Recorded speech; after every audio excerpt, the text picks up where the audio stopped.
Hey everybody, I'm really happy that I was finally able to come up with this PowerPoint um, where I have basically included all the study material that I have used throughout my master's program and pretty much just to study for the exam and everything else that I have accumulated throughout a year basically all together in one. And I'm really excited to share this with you guys because I really wish that when I was studying I had something that I can listen to when I was driving home, or just some kind of free content where I could just go and review a little bit while I'm engaging in other kinds of study material.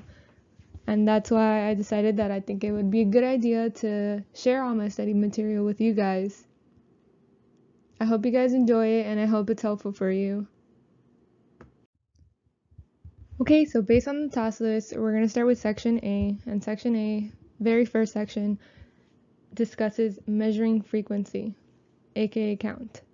So here we want to determine how many times the behavior is occurring by using tallies to count each occurrence of the behavior. It's as simple as it sounds. So for every occurrence of the behavior, you're going to jot down a tally. So we're just looking at how many times the behavior is occurring for this section. We're still in section A, and now we're going to go to section A2, where they want to talk about measuring rate. So rate is very similar to frequency. It's just per time. So we're referring to count per time. How many times the behavior is occurring per a certain amount of time. It's the same as frequency, but here we're focused on the frequency of the behavior over a time period. So in reference to frequency, we don't want to confuse it here. Usually we're looking for something that has to do with a time frame, a certain time period. So it's a behavior that has to be measurable within some kind of time interval. Next we have measuring duration, which is section A3. So duration focuses on the length of time that a behavior is occurring and what's relevant. The amount of time from the beginning of the behavior till it ends. So we're focused here on how much time is going by from the beginning of the behavior till it ends. So this is usually for behaviors where time is a relevant subject. Next we have section A4, which focuses on measuring latency. So latency is the amount of time from the cue provided to the initiation of a response. We want to know how much time it takes the individual to begin something after they have been cued to do so. So once an individual is given a cue or a prompt, we want to know how long it takes them to start that response.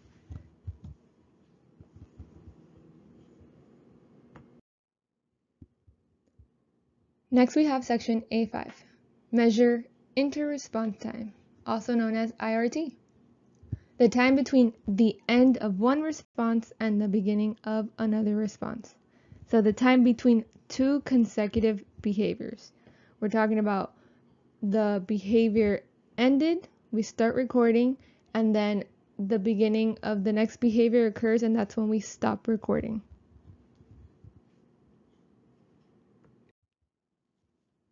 Section A6, measuring percent of occurrence. So here we're focusing on literally percentage. We're looking at 100%. We're looking at percentages in general. We need to have a minimum of 30 opportunities. We want to measure how many times it takes to reach a predetermined level. And in definition form, it's known as the number of occurrences out of a total number of possible opportunities that is interpreted as a percentage. So the individual should have a total number of occurrences out of a possibility of opportunities. That has to have a minimum of 30 possible opportunities. Section A7, measure trials to criterion. So generally, measuring trials to criterion refers to the number of response opportunities in order to achieve a set level of performance. We're talking about a set level of performance. You start with the goal, So the criterion, whatever it is that we're trying to get the individual to meet, and then you determine how many times does it take to reach that goal. The general idea is to measure fluency. We're trying to measure fluency when we're using measures such as trials to criterion. This is something that should be already in the individual's repertoire, and it should be building on a previously mastered level of skill. So usually this is the kind of graph where you see that the line will never go down. It might stabilize, it might remain steady, but it will never go down. Next we have section A8, assess and interpret inter-observer agreement. So in general, IOA is two or more independent observers' degree of agreement. The main idea of IOA is to measure reliability. We want to know how reliable our data is. So when you have low IOA, which would be below 80%, this means that it is time to retrain your supervisees or clarify behavioral definition. Usually behavioral definitions being inaccurate or not well enough defined will be what will give us a low IOA. So there's two types of IOA. There's frequency-based calculations, which will have total count, mean count, and exact count. And there's trial-based, also known as discrete trials, calculations. These are known as interval by interval or total interval, scored interval, and unscored interval. So back to the frequency-based calculations, specifically total count. This is when you measure small count divided by a larger count. So you sum up the smaller counts and you divide them by the larger counts. The mean count would be an average of averages. So you average out each individual interval between the two observers and you divide it by the total averages of intervals. Exact count is the exact agreement divided by the total intervals. The most precise form of measurement here would be exact count, then followed by mean count, followed by total count. Trial-based calculations, as we said before, there's three: interval by interval or total interval, which is the number of agreements divided by total interval. So how many times they have agreed, regardless if it's yes or no, divided by the total intervals.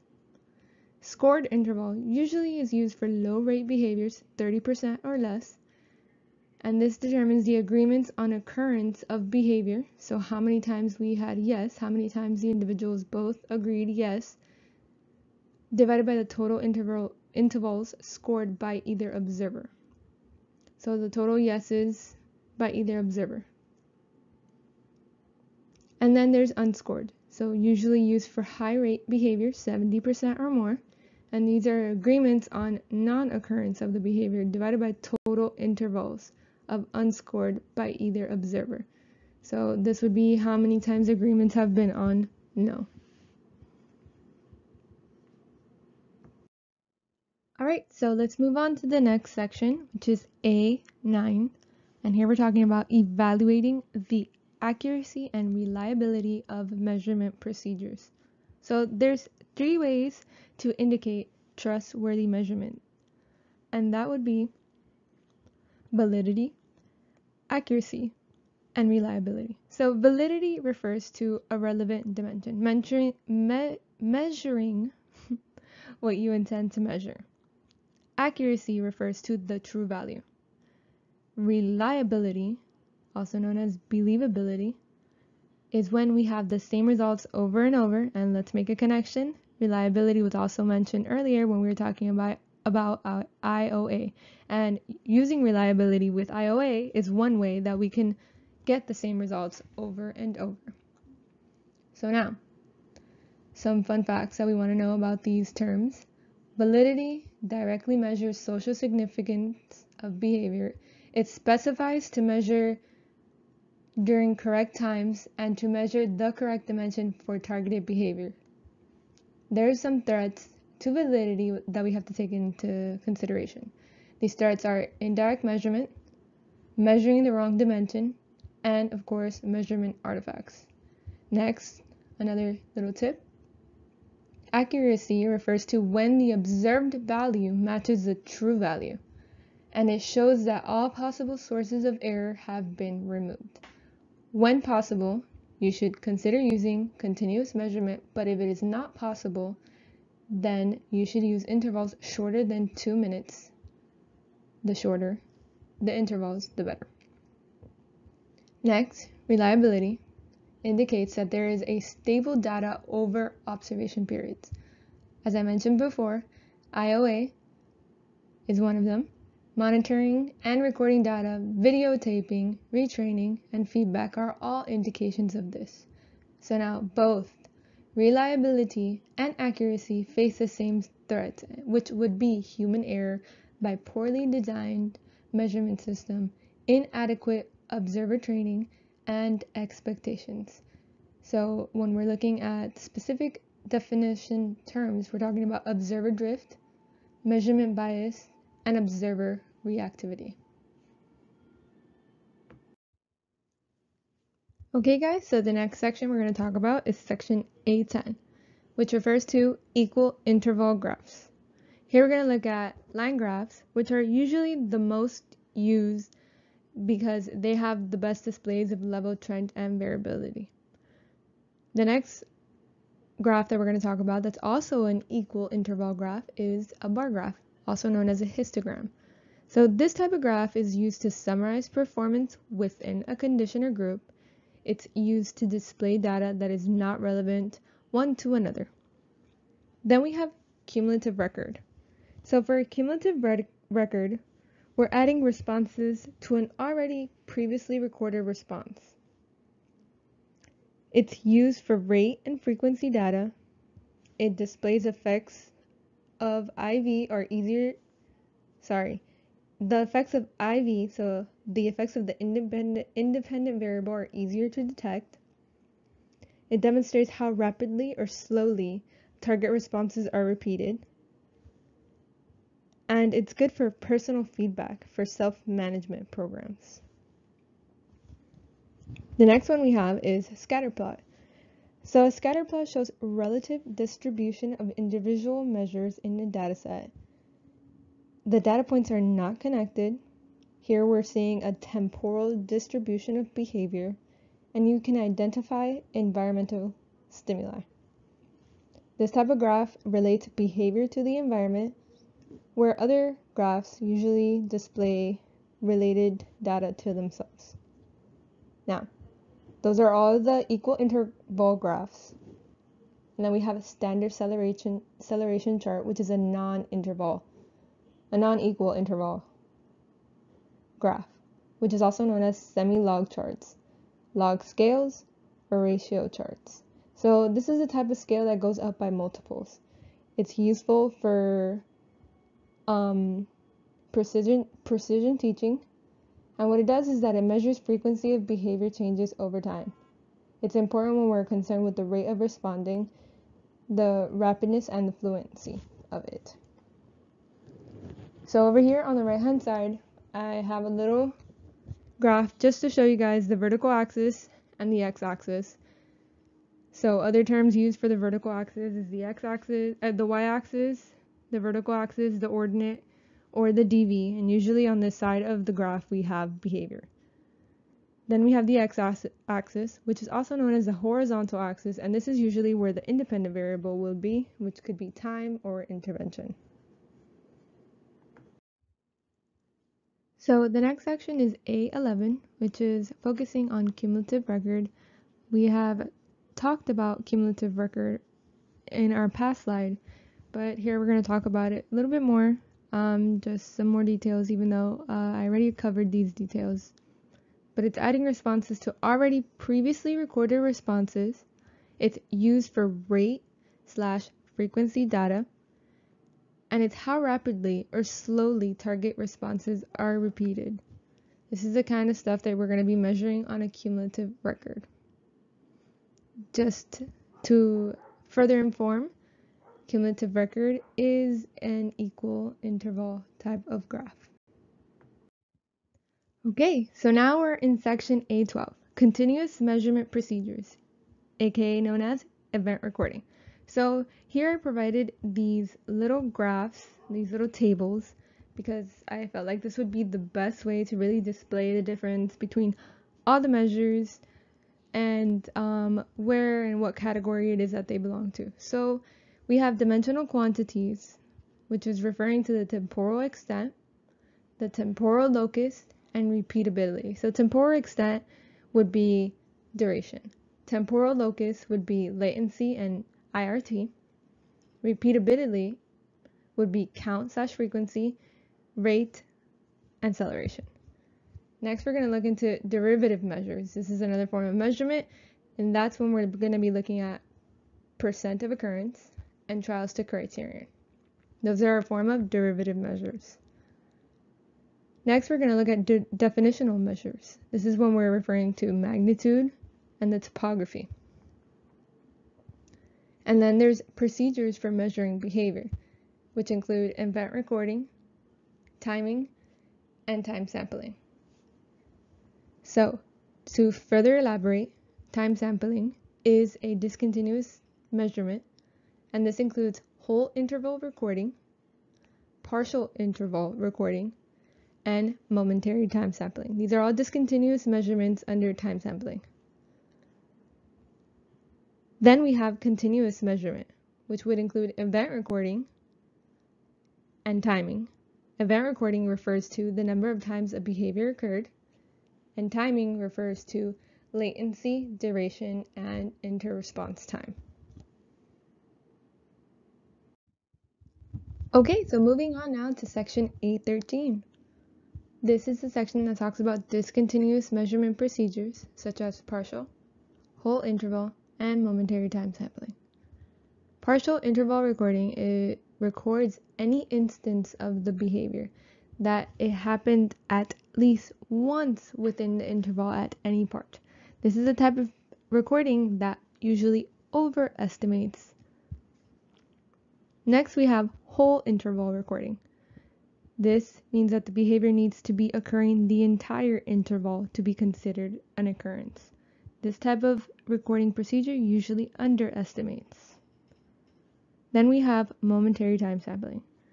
The behavior should be occurring at the end of the interval, and this is when we would be referring to momentary time sampling. This type of recording usually under or overestimates behavior, so it's right in the middle. And finally, for the last section of section A is A14, choice measures. So A14, choice measures, focuses on indirect methods, trial-based methods, free operant observation, progressive schedules, which is also known as reinforcer assessment, which is within the same category, and direct methods measurement. Okay, so indirect methods, they do not exactly measure the reinforcing value. These are only best guesses as to the actual reinforcers, and this is when you ask the client, ask stakeholders, when you have prearranged menu of choices to rank, or you use surveys. Then we have trial-based methods. Some trial-based methods are single choice, which is just giving them one choice to one type of item or thing that the individual is into, and you record how much time they interact with it. Then there's paired choice, which is also known as forced choice, where you give them two objects and they have to pick one, and then you record how much time they spend with that. And then there's multiple choice array. So multiple choice array is obviously 3 or more items, and you lay out all the items and they choose whichever one they want to interact with, and if it's with replacement, so there's multiple choice array with replacement, they would put back the choice, and you would put it back into the array when you present him all the toys again, or her. Without replacement is whatever item they choose from the array, you would take it out of the assortment of toys and not include it when you present the items again. Next, there's free operant observation. So this is kind of like a naturalistic. There's frequency-based and duration-based. And this is kind of a procedure where you're making use of concurrent schedules. So you're watching the individual in their natural environment, and you can do it in frequency-based or duration-based. So you're timing how long the individual interacts with each item or potential activity. So then we have reinforcer assessment or progressive schedules, which is when you increase the behavior's requirement in order to access reinforcement. This gradually increases where you would be reaching a ratio strain when the client ceases responding in order to gain one reinforcer over another. The lesser it's considered a lower quality reinforcer. So the reinforcer assessment would be the one where we evaluate which one is really truly the reinforcing value for the individual. As apart from the stimulus preference assessment, where we have an idea of the possible preferences that the individual has. And that's it for section A. Okay, so the next section in TASIS is section B, experimental design. So once again, I'm sharing my study material with you guys and kind of giving you guys like a podcast where you can hear in your car, on YouTube of course, where you can hear in your car while you're driving, where you want to hear some information, either if you're studying for your master's or if you're studying for the test, just some little tips and tricks, little guidance. All my material, I'm just sharing it with you guys. It's not going to guarantee you passing a test or passing your school. Focus on your school and stay in your studies, and go ahead and reach out to other study material this will just be like a little kick of all the study material that I used while I was studying for my exam and all the things that I used while I was studying for my master's. So I really hope you guys enjoy the material and that it's useful for you. Thank you.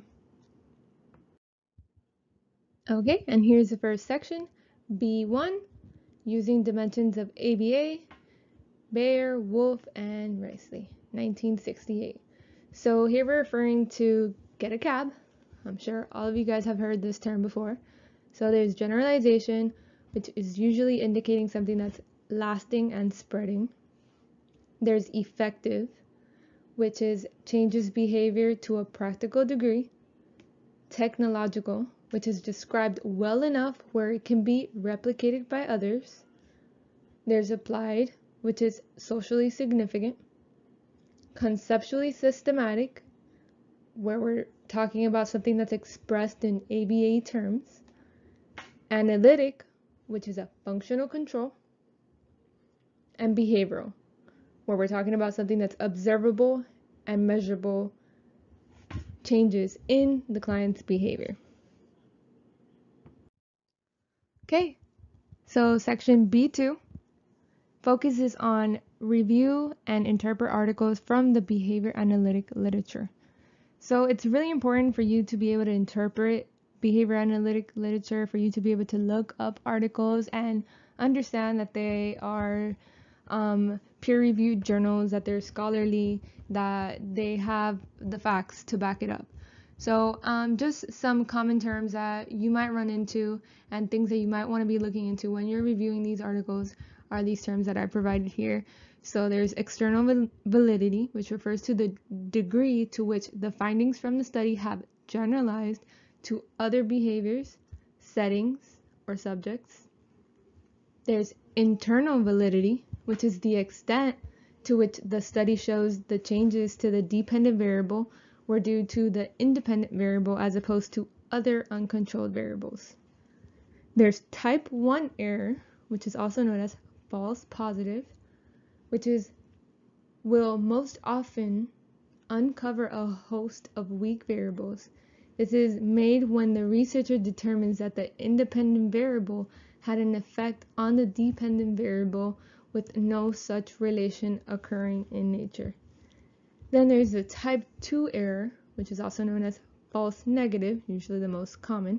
So it occurs more frequently in behavior analytic literature, and it is made when the researcher concludes that the independent variable did not have an effect on the dependent variable when in fact it did.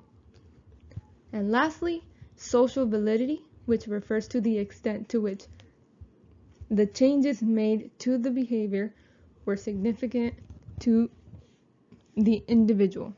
The interventions were humane and culturally accepted.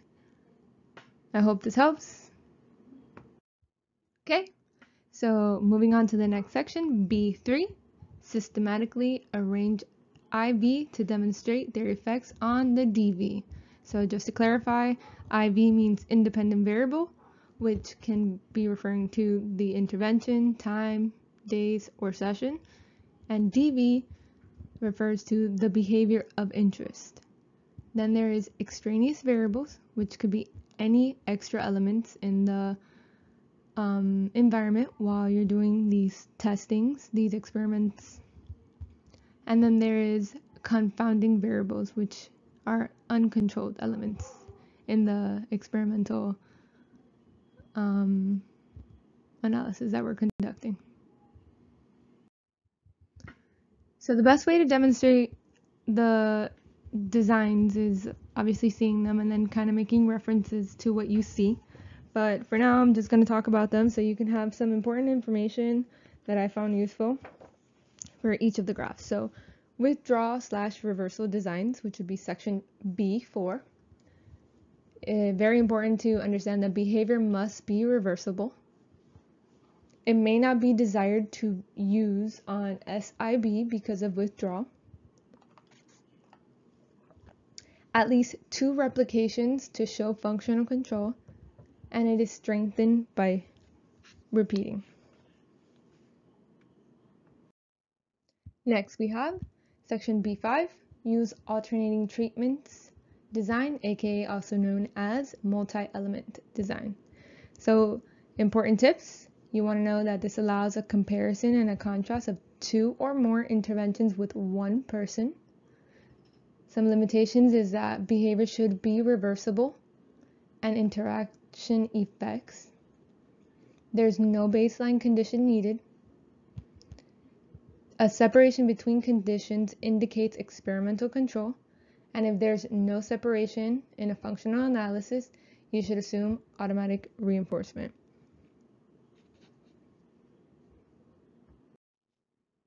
Okay, section B6, using changing criterion designs. So when you're going to use this type of design, we want to know that this is already in the client's repertoire. You want to use this when you want to control a specific level of the behavior. The behavior is predicted to occur at a predetermined criterion. Each criterion becomes a new baseline as well as verifying the previous prediction, and there is no withdrawal necessary. B7, use multiple baseline designs. Okay, so some tips. Use with one treatment across behavior, setting, or persons. Behavior in treatment conditions are compared to behaviors that have not received treatment yet. No reversal is necessary and it may be used with irreversible behavior. Experimental control is demonstrated when the dependent variable changes only because of treatment. And it is not useful for comparing multiple treatment component or parametric analysis, and weak at demonstrating functional relations. Next section is B8, use multiple probe design. So for multiple probe design, it's basically the same as multiple baseline, is just kind of like a lazy design. So this is for when you don't have time to be recording the whole entire time, or when you're trying to maintain a behavior and you record data at random time periods and not the whole time period. Section B9, use combinations of design elements. So basically the gist here is that you want to be able to know that all the designs can be combined in one way or form. You can see alternating treatment designs with multiple baseline designs combined together, trying to tell you different things. And you just have to be able to tell the difference between the signs and between the different designs and that they're being displayed together. Section B10, conduct a component analysis to determine the effective components of an intervention package. So what is a component analysis? So a component analysis is being able to compare constituent parts of a previous intervention with each other. You can use a withdrawal reversal or an alternating treatment design. You should not use a multiple baseline or probe design. And basically what this does is it determines the effective components of an intervention package, aka treatment package. Section B10, conduct a parametric analysis to determine the effective values of an independent variable. So here we're comparing different dosages, intensities, or amounts of intervention. You can use it with a withdraw/reversal or alternating treatment designs. You shouldn't use it with a multiple baseline/probe design. And basically, we want to determine the effective values of an independent variable. So when we're comparing parametric analysis to component analysis, parametric analysis is a little bit more specific. We're talking about dosages, intensities, amounts. And component analysis, on the other hand, we're talking about a bigger picture.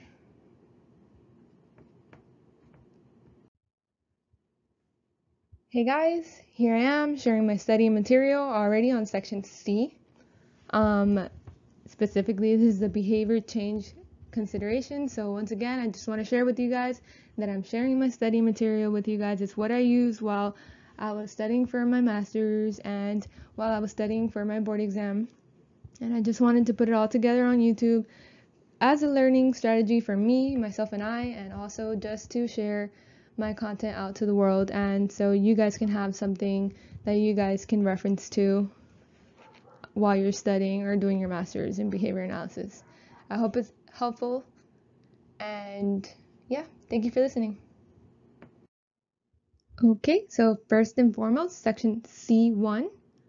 This is the section that says to state and plan for the possible unwanted effects of reinforcement. So, some unwanted effects that we can note are reinforcing the maladaptive behavior, addiction to giving reinforcement. So, individuals become addicted with receiving reinforcement for every behavior that they do. Reinforcement on one behavior may suppress effect on other behavior. Fixation with rewards, so being stuck on always receiving rewards. Reinforcers may compete with desired behavior. Responses may be limited to treatment-like conditions. Eccentric, contrived rewards not thin to natural reinforcers. Really important that we thin our reinforcers to natural reinforcers. And behavior receive continuous reinforcement without proper thinning. This is also known as indiscriminable contingencies. So in order to plan for these unwanted effects of reinforcement, you can do things like have natural reinforcers. So start thinning to natural reinforcers. Fading or thinning schedules, time delay. Move from contingency-based to rule-governed. Use non-harmful reinforcers. Measure other wanted behavior rates prior to intervention. Vary reinforcers and their schedules. and reinforce responding to various stimulus conditions. Section C2, state and plan for the unwanted effects of punishment. So first and foremost, unwanted effects include emotional. It doesn't tell you what to do instead. There's a decrease in desirable behaviors. There's an increase in other undesirable behavior, which is also known as behavioral contrast. Modeling of undesirable behavior. Immediate results lead to the reinforcement of the punishing agent. Reassurance. Increase escape/avoidance. Stimulus generalization. Habituation and adaptation. Vigilance and cost. So plan in order to avoid these unwanted effects.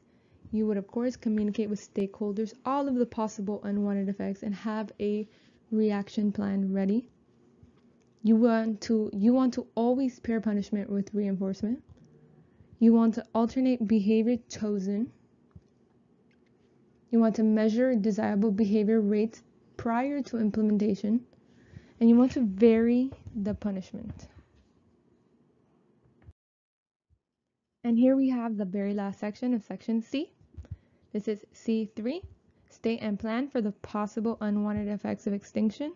Some possible unwanted effects are extinction burst, increase in magnitude, intensity, amplitude, spontaneous recovery, slow rate of behavior change. And plan, so in order to plan to avoid these unwanted effects, you want to communicate with stakeholders everything and implement with reinforcement. So everything that's going to be a possible unwanted effect, you want to communicate all of these things with your stakeholders. You want to let them know that there's a possibility that there will be an increase in the behavior before there's a decrease. You want to make sure you're in communication with the stakeholders. A team will help you get through all of these unwanted effects. Okay, and now we're going into section D, fundamental elements of behavior change. So I'm really excited to get started with this task list section with you guys. This is all my study material that I've been using from my master's and my basically my path through my studying for my exam. So I hope that my study material is helpful for you in doing what you gotta do. Right, thank you for listening. Okay, so here we have section D1. Use positive and negative reinforcement. So just to be very clear, reinforcement is future behavior is maintained or increased. Negative is referring to a consequence is that something unpleasant is removed. So we're looking at the consequence for negative, okay? And positive, we're looking at the consequences. For negative, it would be that something unpleasant is removed.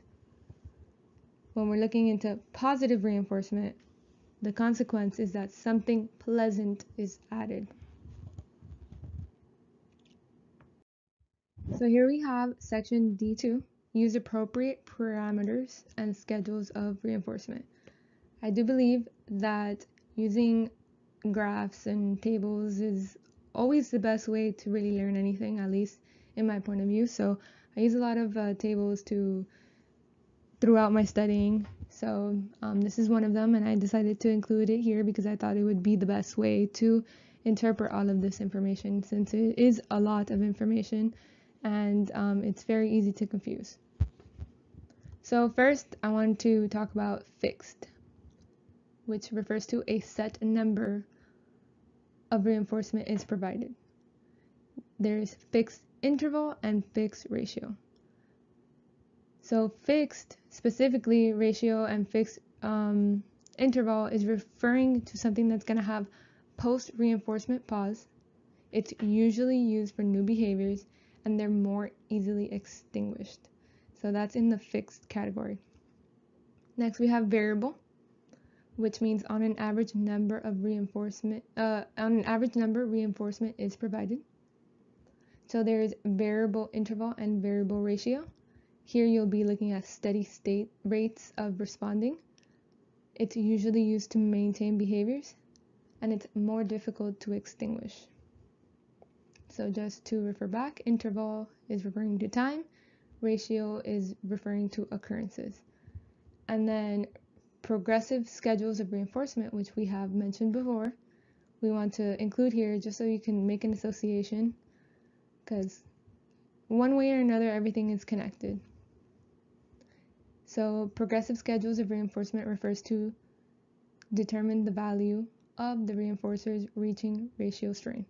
So in the graph that I have put up here, if you're just listening, it basically shows you the schedules of concurrent, multiple, mixed, chain, tandem, alternative, and conjunctive. So concurrent refers to having two or more behaviors involved. There is a possibility that an SD is available with the schedule. And the definition for concurrent schedule is two schedules occurring at the same time. So generally, this is the kind of schedule that you will see where you're making a choice.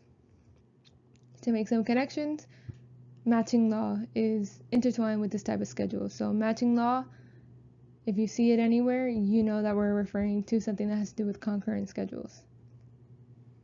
And it's a simultaneously, which means that it's happening at the same time, the two schedules. Next we have multiple schedule. So this is when we're referring to one or more behaviors that are involved. The SD is present with the schedule. And this is a random or alternating sequence. One behavior is reinforced under alternating schedules.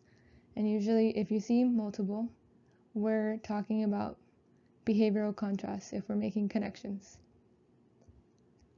And it's a successive schedule, which means one and then the other. So multiple schedule and mixed are two schedules that are basically exactly the same. The only difference is that multiple, the SD is with the schedule, and for mixed, there is no SD. Then we have chained and tandem, which are both the same. They have one or more behaviors involved. They occur in a specific order, placed on two or more schedules of reinforcement. Reinforcement for first behavior is presentation of the next behavior. They're both successive, which means one and then the other. And the difference is that chained has an SD with the schedule and tandem does not. Next we have alternative, refers to one number of behaviors involved. The SD with the schedule is possible. These are two different schedules. Whichever one meets reinforcement whichever one is met first will receive reinforcement, and it's happening simultaneously at the same time. Conjunctive also refers to number of behaviors 1. The SD with the schedule is possible. There's two different schedules similar to alternative, but this one is when both are met, reinforcement is given. Also a schedule that occurs simultaneously. Day 3. Use prompts and prompt fading. So we have stimulus prompts and we have response prompts. Stimulus prompts refers specifically to calling attention to a stimulus or a part of that stimulus.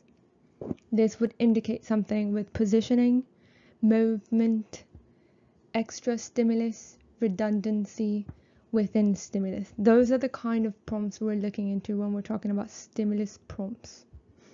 So, how I said before, they act on the stimulus. Then we have response prompts. These are gestural, physical guidance, verbal, non-verbal, and modeling. These act on the actual behavior.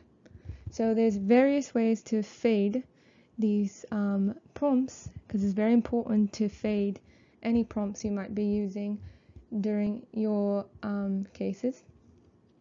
So there's most to least, which is also known as errorless learning. It's a type of errorless learning prompting. There's least to most, time delay, and shaping for stimulus prompts specifically. So section D4, use modeling and imitation training. All right, so modeling refers to response prompts showing how to. And imitation is referring to modeling and shaping with feedback.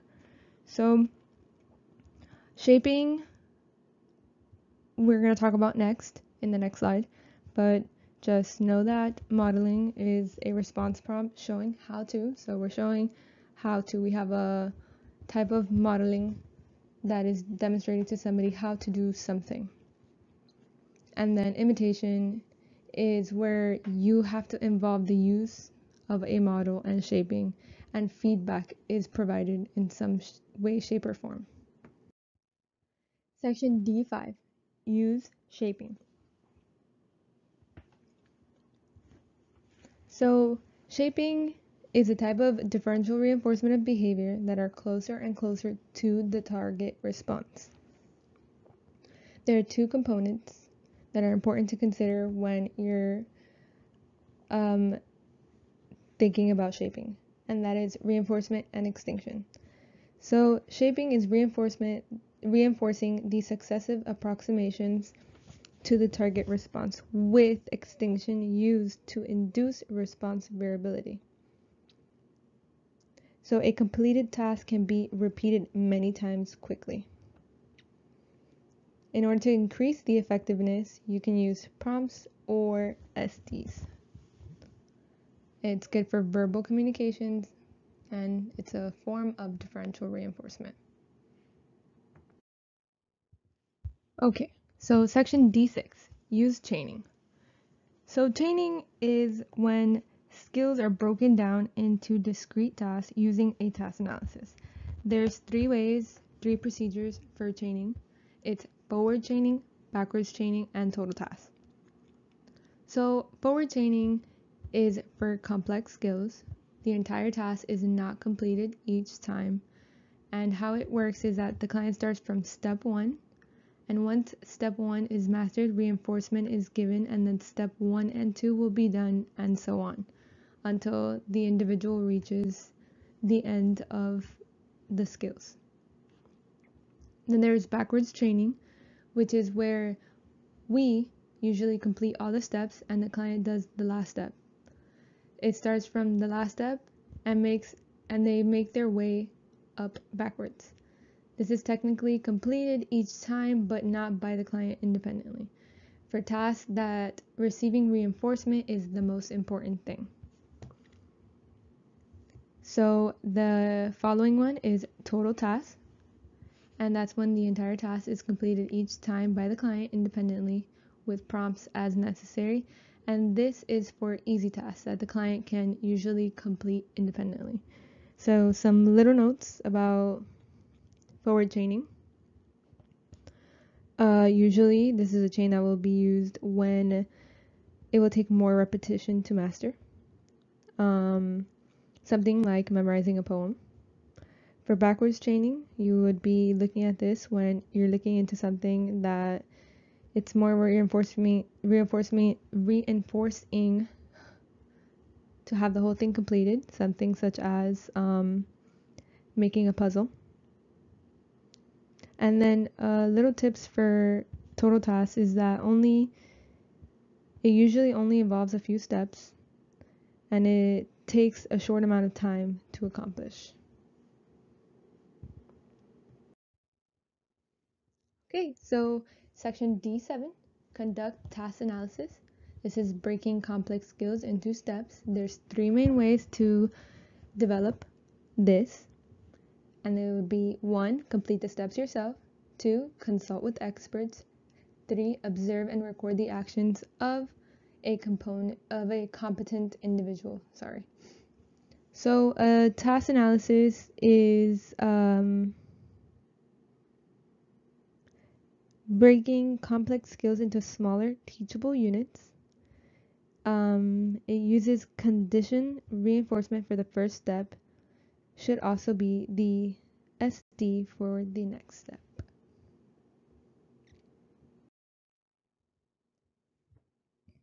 Section D8, use discrete trial and free operant arrangements. So DTT, discrete trial training, refers to one opportunity to produce a response. It's usually teacher-directed, it's fast-paced, it's predetermined, it's a type of teaching method, and what it involves is the individual is given instructions, we wait for a response, and then a consequence is delivered. As opposed to and compared to naturalistic, aka free operant incidental teaching. These are all kind of one like another. This one is child directed. It has limitless opportunities to engage in a response. The child is in their natural environment and we use moments in their environment to teach. So the most important thing to differentiate DTT and naturalistic free operant incidental teaching is that DTT has one opportunity. So it gives you one opportunity to produce a response.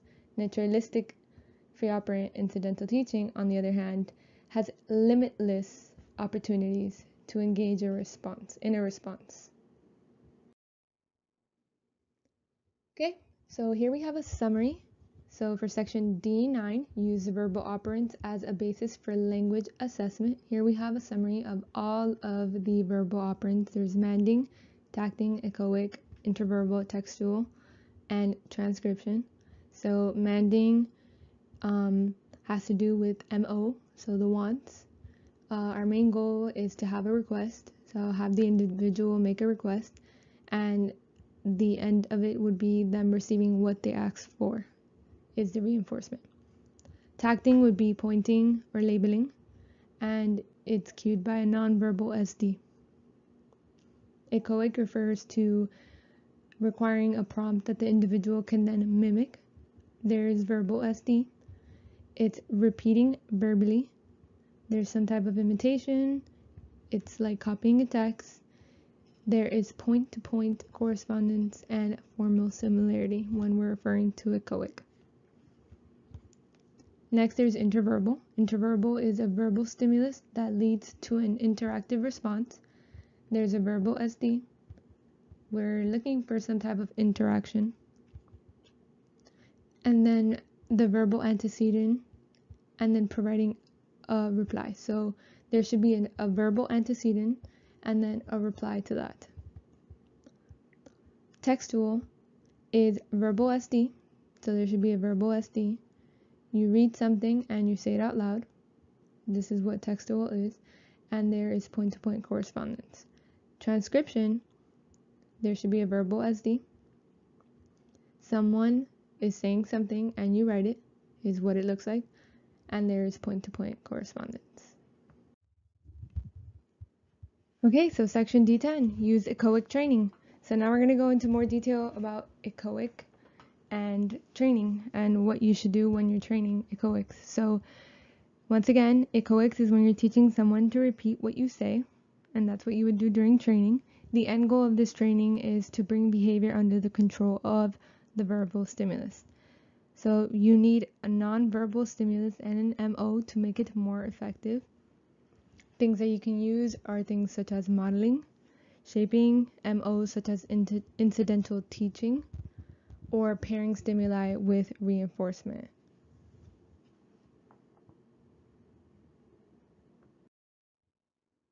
Okay. D11, use manned training. So manned training is where you must show an attempt towards a request. That's basically the end goal that we want. We want the individual to be able to make a demand. We want to work on their wants, and a type of manned training is a functional communication training. Section D12, use tact training. Place item out of reach but within sight. You can do things like match to sample. There's prompts and fading, and you can transfer control of tact to nonverbal stimulus.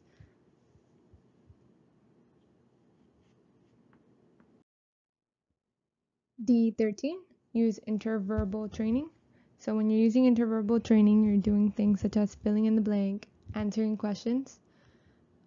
The first interverbals learned should be prompts that have only one correct answer. If a verbal prompt occurs just before the response, even if MO is present, this is usually an interverbal.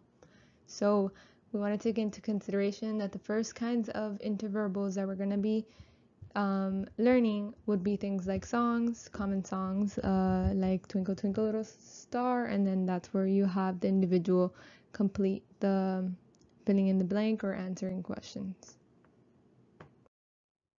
D14, use listener training. So the end goal of listener training is that the client should be following a verbal or written direction of the behavior analyst. So it's used for whenever you want a client to do what you indicate. Do not confuse this with imitation because a model isn't necessary for listener training. And it's different than tacting because the control isn't an object. It's usually what you say or write and them following those instructions after. That's when you're going to be doing a listener training. D15, identify punishers. So in order to identify punishers, you can do things like measuring negative verbalizations.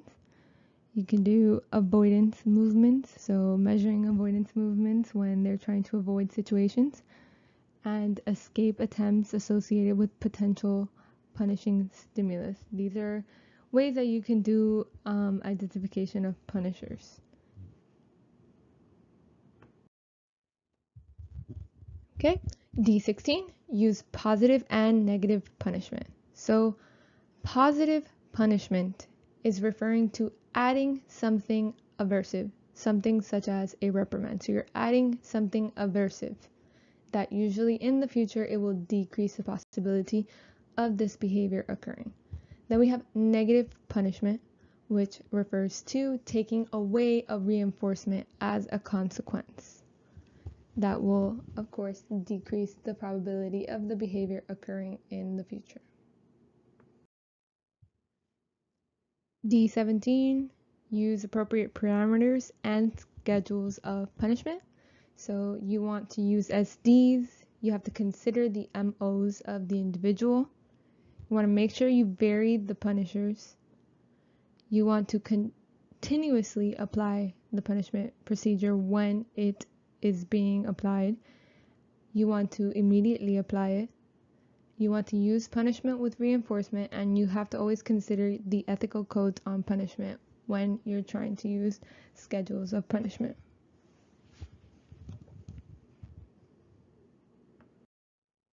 Section D18, use extinction. It's really important to remember that extinction is referring to the absence of reinforcement.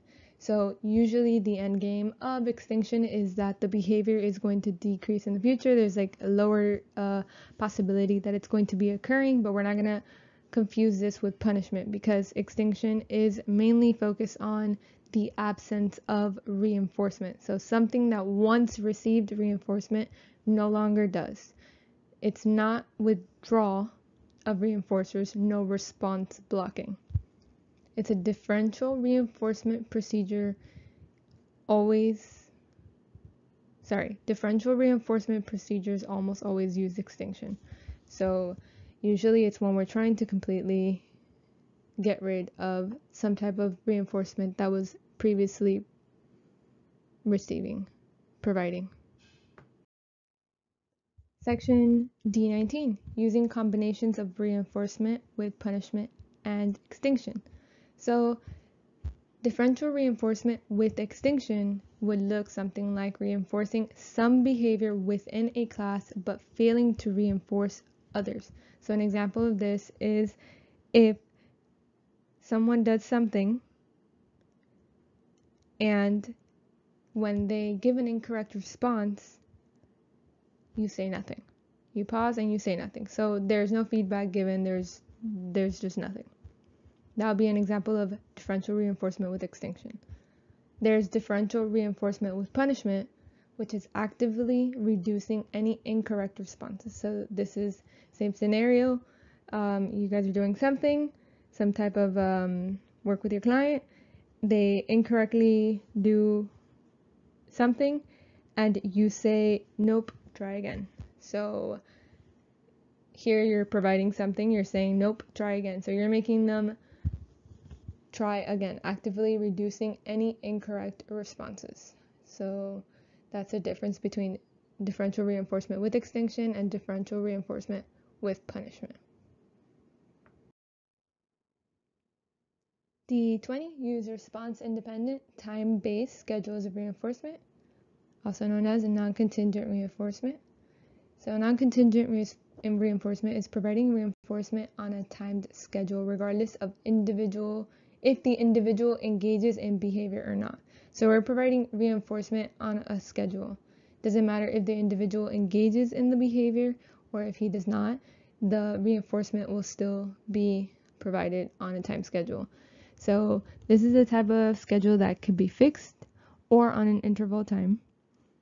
You want to manipulate the MO by creating an AO, and you use it when decreasing a bad behavior. D21, use differential reinforcement, DRO, DRI, DRL, DRH, DRD, and DRA.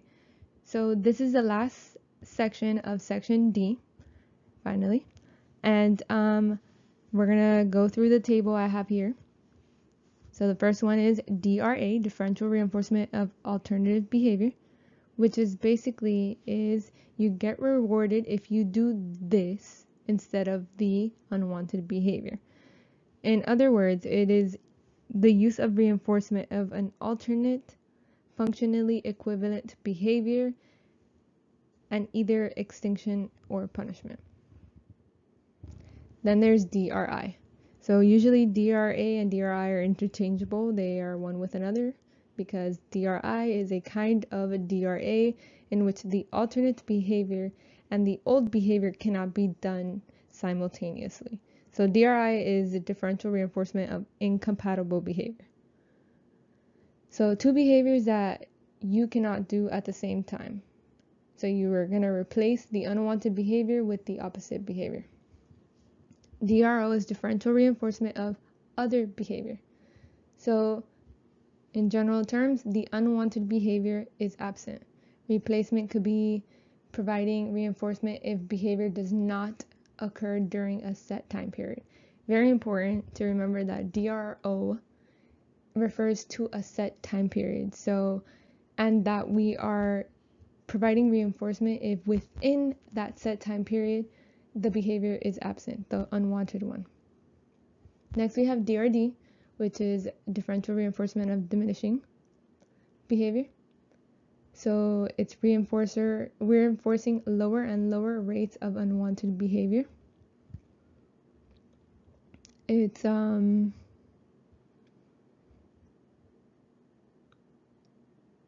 usually mistaken with DRL. The decrease is differential reinforcement of low rates, which also known as limits. So this one, differential reinforcement of lower rates decreases unwanted behavior that will likely continue to receive some reinforcement. The behavior does not need to cease altogether, but decrease from the current level. Lower rates of behavior by increasing interresponse time. It sets a predetermined level and reinforces only that frequency or interresponse time. So big difference between DRL and DRD is that DRL focuses on interresponse time and a predetermined level, and it reinforces only frequency or IRT. DRD, diminishing, focuses on just reinforcing lower and lower rates of unwanted behavior. Lastly is DRH, which is differential reinforcement of high rates, and it's an attempt to reinforce large increases in a target behavior. So just FYI, DRD, DRL, and DRH are not trying to eliminate the unwanted behavior. They're just trying to either increase it or decrease it as much as possible, but they're not trying to get rid of it. DRA, DRI, and DRO are trying to eliminate unwanted behavior. So they hand in hand work with extinction. Section E, specific behavior change procedures. So once again, I'm sharing my study material with you guys. Everything that we have accumulated throughout our studying path while obtaining our master's and taking our board examination. And we're just putting it all on YouTube just to share some content with you guys, some tips on the stuff that we used, and just some stuff that you can hear while you're driving and trying to study at the same time. But it won't guarantee you to pass your class or your test. It's just some info just to help you out a little bit, hopefully. I hope you enjoy our information, that it's helpful for you. So the very first section is section E1, use interventions based on manipulation of antecedents, such as motivating operations and discriminative stimuli. So we have motivating operations is focused on what people want. It's having too little of something, which would make one want it, or having too much of something, making one not want it. Here we're referring to EOs and AOs. EO is establishing operation, which means deprivation, and AO is abolishing operation, which is satiation. Then we have discriminative stimuli. So by the way, both of these, motivating operation and discriminative stimuli, are types of antecedents. So discriminative stimuli, SD, is that it cues that reinforcement is available. It's a cue that reinforcement is available. That events that are reliably followed by a specific behavior or situation in which certain behaviors have received reinforcement in the past. So there's 3 types of antecedent interventions that were added here just so you can kind of put everything together once again. We're going to see these terms once again in some other slides, the high P and functional communication training. And we already saw NCR in another slide previously, but just so you can kind of put it all together now. So non-contingent reinforcement is to provide reinforcement on an interval or fixed schedule, regardless of behavior. It's focused on AO. There's high P, which is also known as, or is an AKA to behavioral momentum, also known as high probability request sequence. And this is that the child does 2 or more tasks that are easy for them or preferred, and then engages in challenging tasks.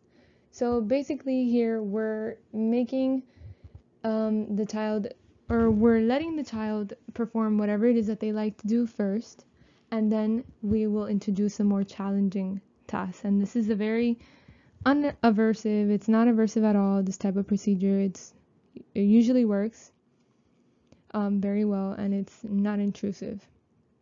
Functional communication training basically is that instead of doing that to get X, do this to get X. So you're gonna at the end get the same result, but we're gonna show you an alternative of how to get that same result that is more functionally appropriate. So you get the same reinforcer but a different behavior. Section E2, use discrimination training procedures. So generally you are going to use discrimination training procedures is to be able to tell the difference between stimuli. That's the main idea of discrimination. You want to be able to tell the difference between stimuli. And the only way that we can know is by measuring the responses. That's how you can tell if someone is able to tell the difference between stimuli. It's a form of differential reinforcement, and you have to make sure you identify what you don't want to be relevant to the stimuli as well. So it's just being able to discriminate between things.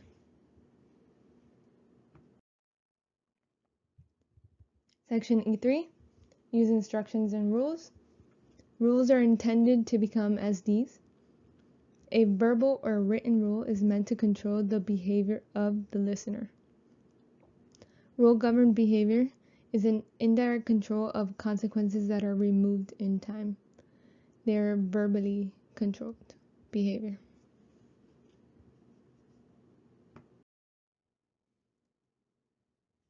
E4, use contingency contracting, behavioral contracts.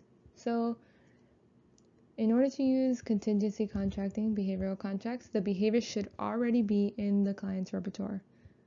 There should be a task, a reward, and a way to keep record. There has to be an agreement between the client and authority figure that states who is going to do what, under what conditions. It should state the end goals, and it needs to be voluntarily entered into. This is very important to know that it cannot be coerced. They need to voluntarily enter into this type of contracting. Section E5, use independent, interdependent, dependent group contingencies. So, independent group contingency is referring to everyone for themselves. Every person who meets the requirement will receive reinforcement. So it has nothing to do with the group. If you do what you have to do, you'll receive reinforcement. And every individual independently, if they do what they have to do, then they will receive reinforcement. Dependent group contingency is known as the hero. If one person in the group or two people in the group get it, then so does everyone else. And then there's interdependent group contingency. This is usually referred to the all or none. So if everyone does not meet the requirements, then nobody gets the reinforcement at the end. So everyone has to meet whatever it is that the teacher assigns, and then everyone can receive reinforcement. If one person fails to achieve the requirement, then nobody gets reinforcement.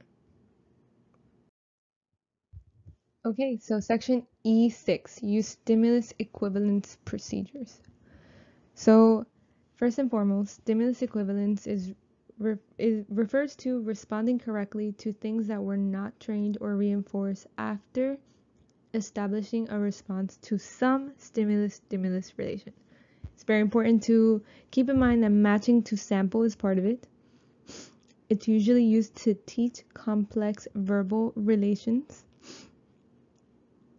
And it's especially useful when no physical similarities between stimuli have been assessed. That's how we know that some untrained or emergent or derived outcome has come from the relation that have been made from stimulus equivalence procedures. So there's three parts to stimulus equivalence procedures. There's reflexivity, also known as generalized identity matching. So reflexivity is when the learner selects a comparison stimulus that is identical to the sample. What does that mean? Is literally that A equals A. So whatever the example is, the behavior done by the individual is exactly the same. It's identical to the sample. So there is a sample provided, and so it's like mimicking. It's like imitation, modeling, doing the same thing. Then there's symmetry. So symmetry reverses the direction of matching of originally trained pairs. So the individual was taught to select B when given A, and now the individual can select A given B with no further teaching. So if A equals B, then B equals A. So the reverse. In the example given, if what was taught was reversed by the individual with no further teaching, then you know you're talking about symmetry. Lastly, there's transitivity, which matches two stimuli based on their relation to the third stimuli. So here we're going to be talking about three stimuli in total. So we're matching two stimuli to their relationship to a third. So in this situation, they will be taught to select B given A and to select A given C. So they're taught these two. So on their own, they can select B given C, and they can select C given B with no further teaching. A equals B and B equals C, therefore A equals C. That would be transitivity. E7, plan for behavioral contrast effects. So definition-wise, this is when an increase/decrease in one component schedule is accompanied by a change in the response rate in the opposite direction on the unaltered component of the schedule. Response rate increases or decreases in a different direction from the one that is being changed currently. Once again, it's when one of the two schedules of reinforcement/punishment changes and there is an increase/decrease of occurrence in that behavior in the opposite condition. So some little notes to take into consideration. If we're talking about behavioral contrast, we're talking about that in one place or in one area where there is a schedule being implemented, whatever's happening there, if there's an increase, then in another component of the schedule where there's nothing being implemented, so it hasn't been altered yet, there'll be a decrease if we're talking about there being an increase on the one that we are implementing a schedule. So whatever's happening in one side, the opposite's happening in the other that's not being altered. So we have to watch out for behavioral contrast effects because they do happen often. E8, use the matching law and recognize factors influencing choice. So when we're talking about matching law, we're talking about concurrent schedules. So available at the same time. This is when there's choices. We're talking about choices. If one choice becomes better, it will be chosen more often than the other choice. And little fancy quote I found in one of the many study guides that I've read is time spent goes where reinforcement flows. And I thought that was really good for remembering matching law. So time spent goes where reinforcement flows. Behavior of choosing between one thing and another. That will be matching law.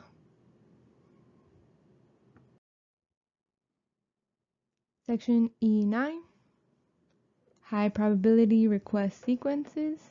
So how I told you guys that this was going to come back. Here it is. High P, behavioral momentum, high probability request sequence. These are all the common names for it.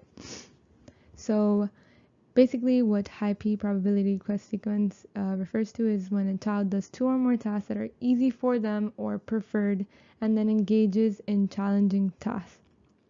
This is a non-aversive strategy. The high probability request is presented. One low probability request decreases challenging behavior because of the abative effect.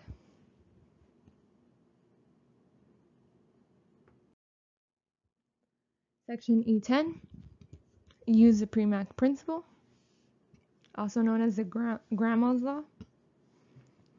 So basically the Premack principle is first, they must engage in the unwanted tasks or challenging tasks, and then they can go ahead and do their preferred activity or task.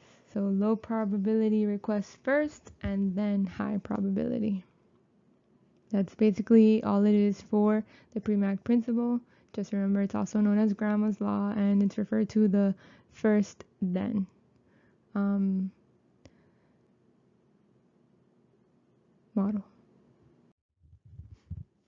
Section E11, use pairing procedures to establish new condition reinforcers and punishers. Response conditioning, aka classical conditioning, is basically what we're looking at when we're doing pairing procedures to establish new condition reinforcers and punishers. So how this is done is that repeatedly you're pairing something with known reinforcing properties, which could be conditioned or unconditioned, along with something else, and the something else becomes a reinforcer. So this is what using pairing procedures would look like to establish new condition reinforcers. Usually something that already provides reinforcement being paired with the something else that we want to make a reinforcer, and eventually it will become a reinforcer reinforcer after enough pairing. Use errorless learning procedures. So errorless learning, if we remember, it's a type of most to least prompting. Errors are minimized or prevented. It's quickly correcting. It teaches a new behavior with no errors. You intervene to not let the individual get an incorrect answer.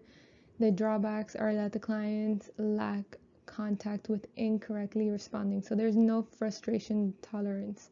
So if this procedure is being used initially, once you start to fade this procedure, there's going to be no frustration tolerance because the individual has no contact with incorrectly responding. Because when you're using errorless learning, you're not allowing them to make mistakes. You're kind of preventing any possible source of error. Section E13, use matching to sample procedures. So matching to sample procedures is something that must include a sample. So there has to be a sample present. So what you're doing when you're using matching to sample is basically exactly what the word says. You're matching, you're relating, you're making an association, you're comparing, you're categorizing. And a type of matching to sample procedure is like PECs. Development of a stimulus class. So using matching to sample allows you to make a development of a stimulus class. And generally how it works is that you show a sample stimulus and you ask to correctly relate them, making a match to a sample. Finally, entering section F, behavior change systems. I'm really excited to be sharing my study material with you guys and just kind of using this for a review for myself. If you want to ever stay relevant in the material that you know, you want to constantly refer back to it. And yeah, that's why we got a master's, so we can know our stuff, right? So yeah, this is my information, all the study material I used, and I'm just kind of throwing it on here to YouTube so you guys can have something to hint, kind of guide you and see what I use to get through my master's in behavior analysis, and just some study material that I gathered up all together to study for my exam as well. I hope you guys enjoy these videos and that they're helpful for you. Section F1, use self-management strategies. So providing self-reinforcement, you identify and define the behavior. You're going to establish contingencies, which is setting goals. You identify reinforcers, and you have to be able to consequent the behavior while avoiding bootleg reinforcement.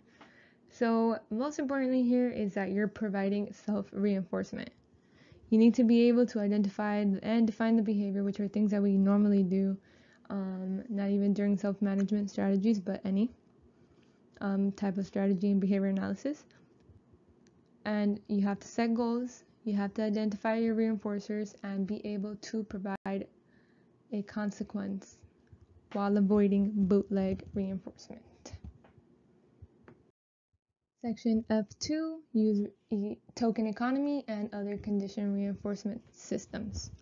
So some questions you want to ask yourself when you're gonna use a token economy is which behaviors will result in reinforcement and what are the backup reinforcers. It's really important to consider backup reinforcers when you're working with a token economy because this can be very effective, but you have to make sure that you're using effective backup reinforcers. Some other things to take into consideration is that you have to be able to fade the procedure. You have to know when the token economy should be in effect. You have to be able to change the behavior being reinforced. You have to make sure you change the value of the tokens. And you have to be ready to result to more natural backup reinforcers by implementing some type of time delay, increasing time delay in order to be able to effectively fade the procedures of token economy. It requires using a reinforcing agent to dispense tokens. since it's socially mediated, it's important to take this into consideration. Token economy is not something that you're supposed to implement on, for example, self-management. It's usually something that requires a reinforcing agent to dispense the tokens. So it's socially mediated. And you want to make sure you're changing to an intermittent schedule of reinforcement for fading. The whole purpose of using token economy is to teach or manage behavior. Okay, section F3. So we're finally getting into the teaching procedures. To be completely honest, I am a table fanatic. I like to make tables out of everything, just kind of to compare and contrast the difference between all the many things that kind of sound similar, but once you have them in a table, you can kind of see the difference. So I would recommend making a table for all the teaching and as instructional methodologies. But regardless, I'm going to go one by one and just explain them in bullet form so you guys can get an idea. So using direct instruction, abbreviated DI, it's a type of teaching strategy. What you want to focus on is the main ideas of this teaching strategy is that it focuses on small groups, it's fast-paced, there's frequent assessment, there's regrouping, there's a prepared curriculum, there's grouping by ability, there is scripted and presented info in detailed sequence. It could involve errorless learning, there's chiral responding, and it's practice for the learner.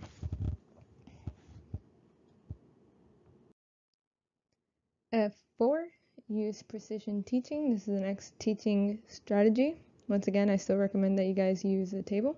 It will really help you see the difference between all of them. And the teaching procedures are very easy to get confused and very necessary in the field. So, yeah. So precision teaching, some main points that you want to look into is that it's individual and self-management. The application is fluency. It uses the standard acceleration charts. It's measuring acceleration and deceleration of fluency to dictate progression. So what we care about here is the rate of increase and decrease. And most importantly, what you want to consider here is that it uses standard acceleration chart and it's an application of fluency. We want to see large increases or decreases in rate and response rate. Section F5, use personalized system of instruction, PSI. This is another type of teaching procedure. It's also known as a Keller plan. It focuses on the individual and course progression determined by the individual's progress. It's clearly audible and consistently presented each time. We're looking for 100% mastery. It usually involves proctors, it's self-paced, there's frequent assessments, and lesson with mastery. F6, use incidental teaching. So other names for this is naturalistic, in suit, non-intensive. So it's non-intensive. It uses MOs to evoke behavior in the environment. It maximizes opportunities and it uses functional communication training.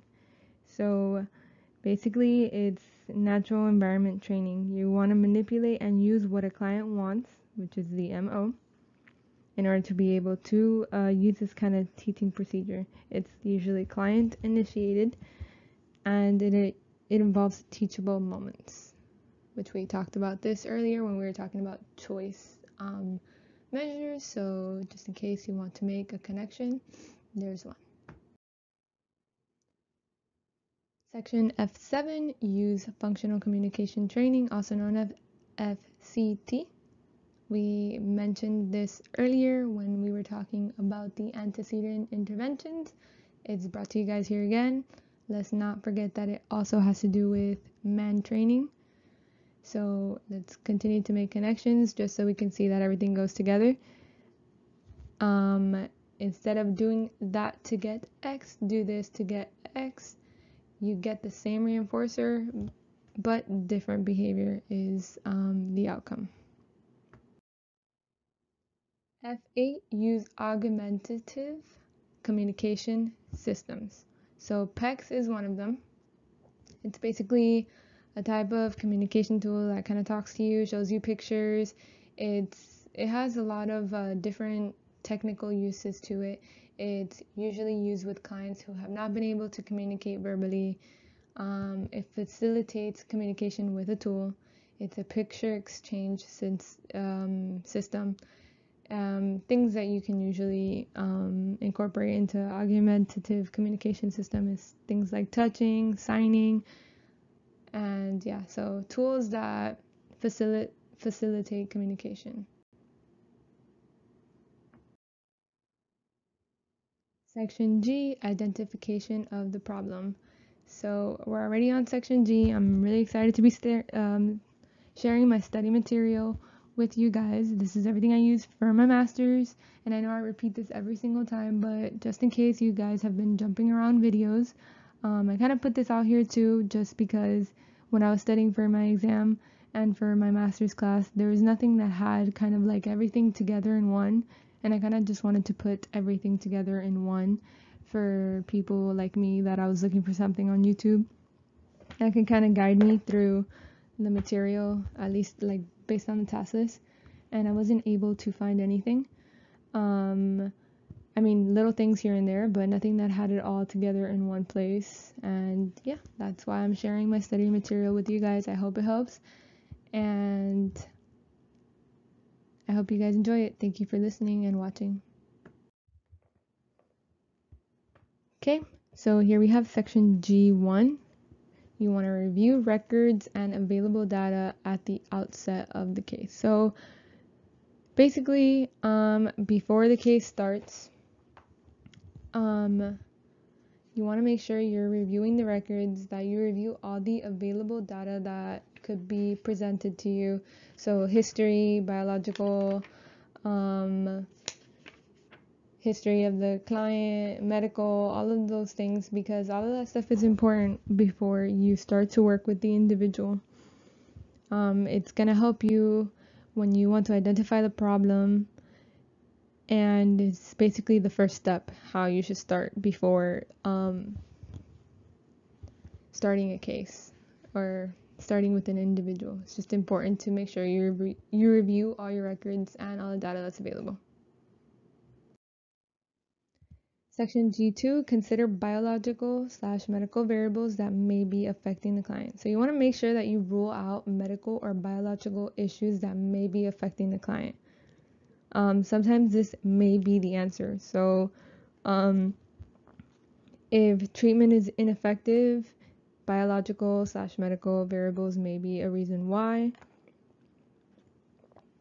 So you just want to make sure that if you're reading information about any client and there's some type of consideration that they haven't gone to go see their general doctor, they haven't had some kind of medical check, you want to make sure that that gets ruled out before implementing any kind of behavior plan.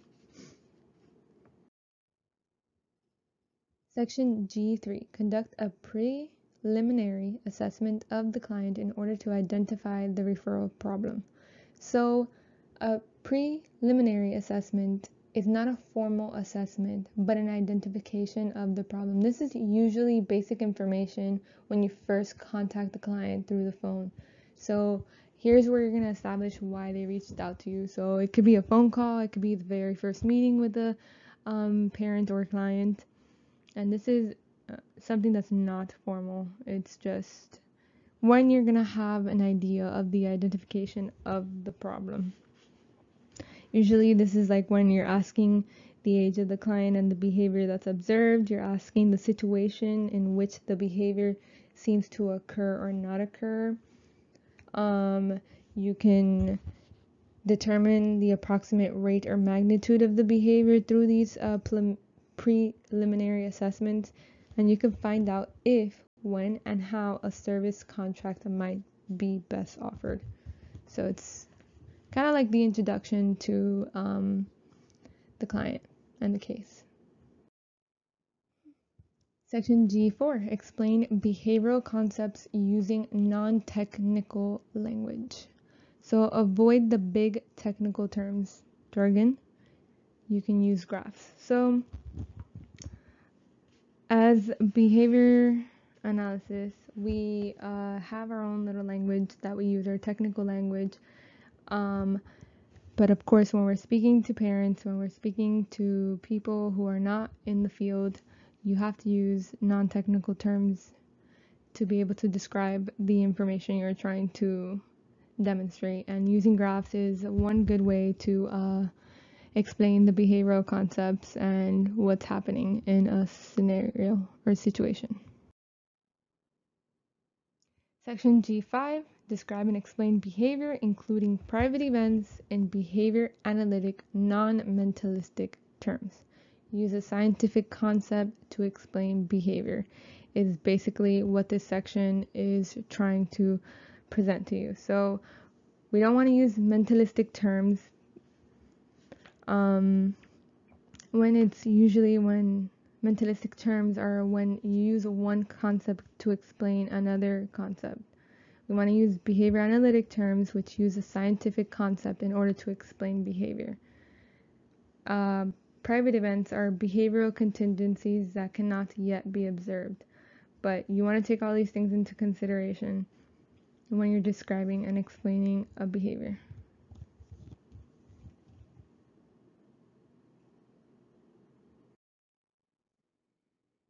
Section G6, provide behavior analytics services in collaboration with others who support and provide services to one's clients. So we want to work with others while making sure that you practice under your professional and ethical standings based on ABA in order to support the client. You want to be able to work jointly on activities. You want to work with others as far as where you're not contradicting your professional and ethical systems, but you have to make sure that we are providing support to our clients. So working with others is part of that. You just have to make sure that you remain within your professional and ethical standings. Section G7, practice within one's limits of professional competence in applied behavior analysis and obtain consultation, supervision, and training, and make referrals as necessary. It's very important to remember that you need to make sure you have the competency and skills to engage in a project. If not, make a referral or seek guidance from a professional. So if we're offered some type of job and we do not have the skills or the competency to be able to engage in this project, you need to be able to make a referral or seek guidance from a professional. You don't want to just jump into something that you haven't had any type of experience in. Section G8 is identify and make environmental changes that reduce the need for behavior analysis services. So you want to consider the environment and determine if a simple change can affect the behavior. You want to be practical and effective. So you don't want to just establish a whole entire behavior plan if something can be so simple where you can just say that you can change this for this and it could make the behavior better. What's in the environment? You want to consider what's in the environment. Who are the people present, the materials, noise activities, and if that is changed, could it affect behavior? So you want to be able to do this with every intervention that you have, and you want to be practical and effective. You want to find the easiest and quickest solution, but not just the easy way out. You just want to find the most effective and practical solution to situations. Section 8, measurement. So here I continue to show you guys my study method and everything I used for my master's and studying for my exam. I hope that the material that I'm providing here can give you some kind of idea of what you can start to search for when you're studying for study material, or if you're even okay with considering a master's in behavior analysis, if that's what you're looking into. Well, I hope that my videos can help you decide that, and that my material that I have provided here from all my study material is effective in guiding you in that way. Thank you for watching, and I hope the material serves you well. Section H1, select a measurement system to obtain representative data given the dimensions of the behavior and the logistics of observing and recording. So I just want to make a quick reference that Section H is kind of like a Section A on steroids, because Section A is measurements, but measurement, kind of separating everything and how you are going to use each procedure. This is kind of giving everything together and being able to form an observation and determine when would be best to use what. So just want to make that clarification and that connection. So specifically for this section, H1, you need to consider the behavior and what exactly is being described to determine the best form of measurement. So you're going to consider the validity, reliability,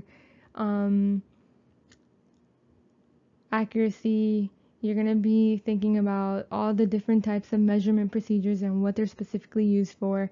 And depending on what kind of behavior it is that they're describing, you have to determine if duration, latency, rate, interresponse time, trials to criterion, permanent product, which one would be best in order to be able to measure the behavior. You want to take into consideration if it's possible to attend the entire time, if you have limited staff or time, and how will the measurement selected fit your goals. H2. You're going to select a schedule of observation and recording periods. So in order to be able to select the schedule of observation and recording periods, you have to have enough data that needs to be collected in order to capture the target behavior. You are taking into consideration accuracy, reliability, and validity, like how I was saying before. So you have to make sure that you are measuring the behavior in the most appropriate schedule and the most appropriate recording times, and you have to be able to collect enough data to be able to capture the target behavior. And that's why you're considering accuracy, reliability, and validity, because you want to make sure that you are demonstrating accuracy, you have reliability, and that validity is in state as well. Section H3, select a data display that effectively communicates relevant quantitative relations. So for section H3, they're talking about mostly we will use equal interval line graphs. There's scatter plots as well, which are good when trying to relate behavior to the environment. So technically what this is referring to is that you want to know that the data display is being communicated effectively. You want to be able to show the relationship of your numbers in a graph that will express them in a way that's visually relevant.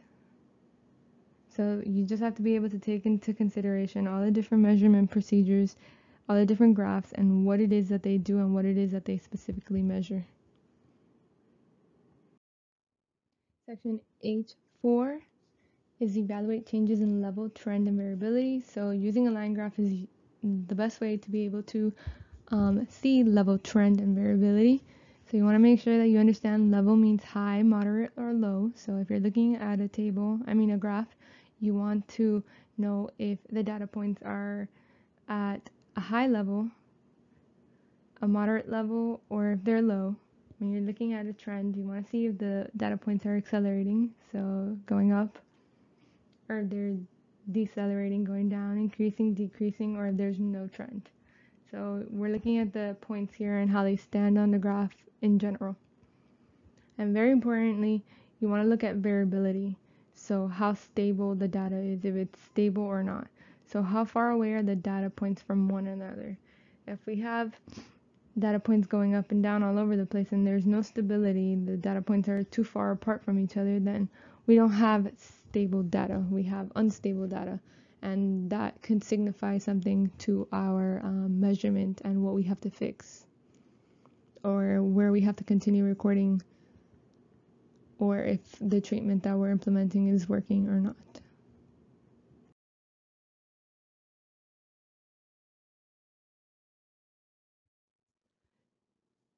So section I, assessment.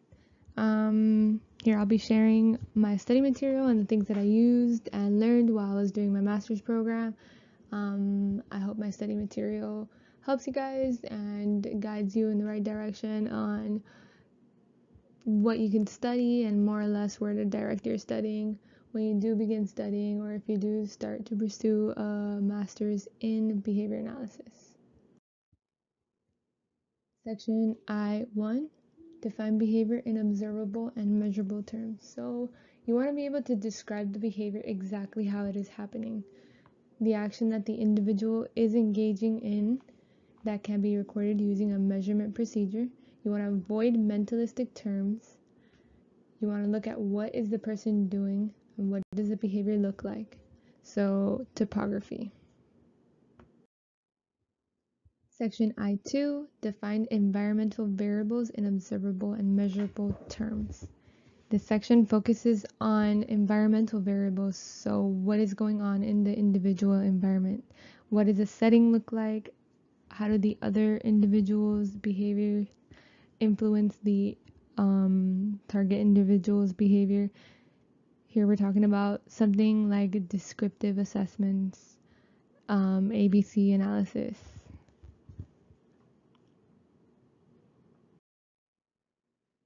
Section I-3 is design and implement individualized behavioral assessment procedures. So this is based on the information that is available.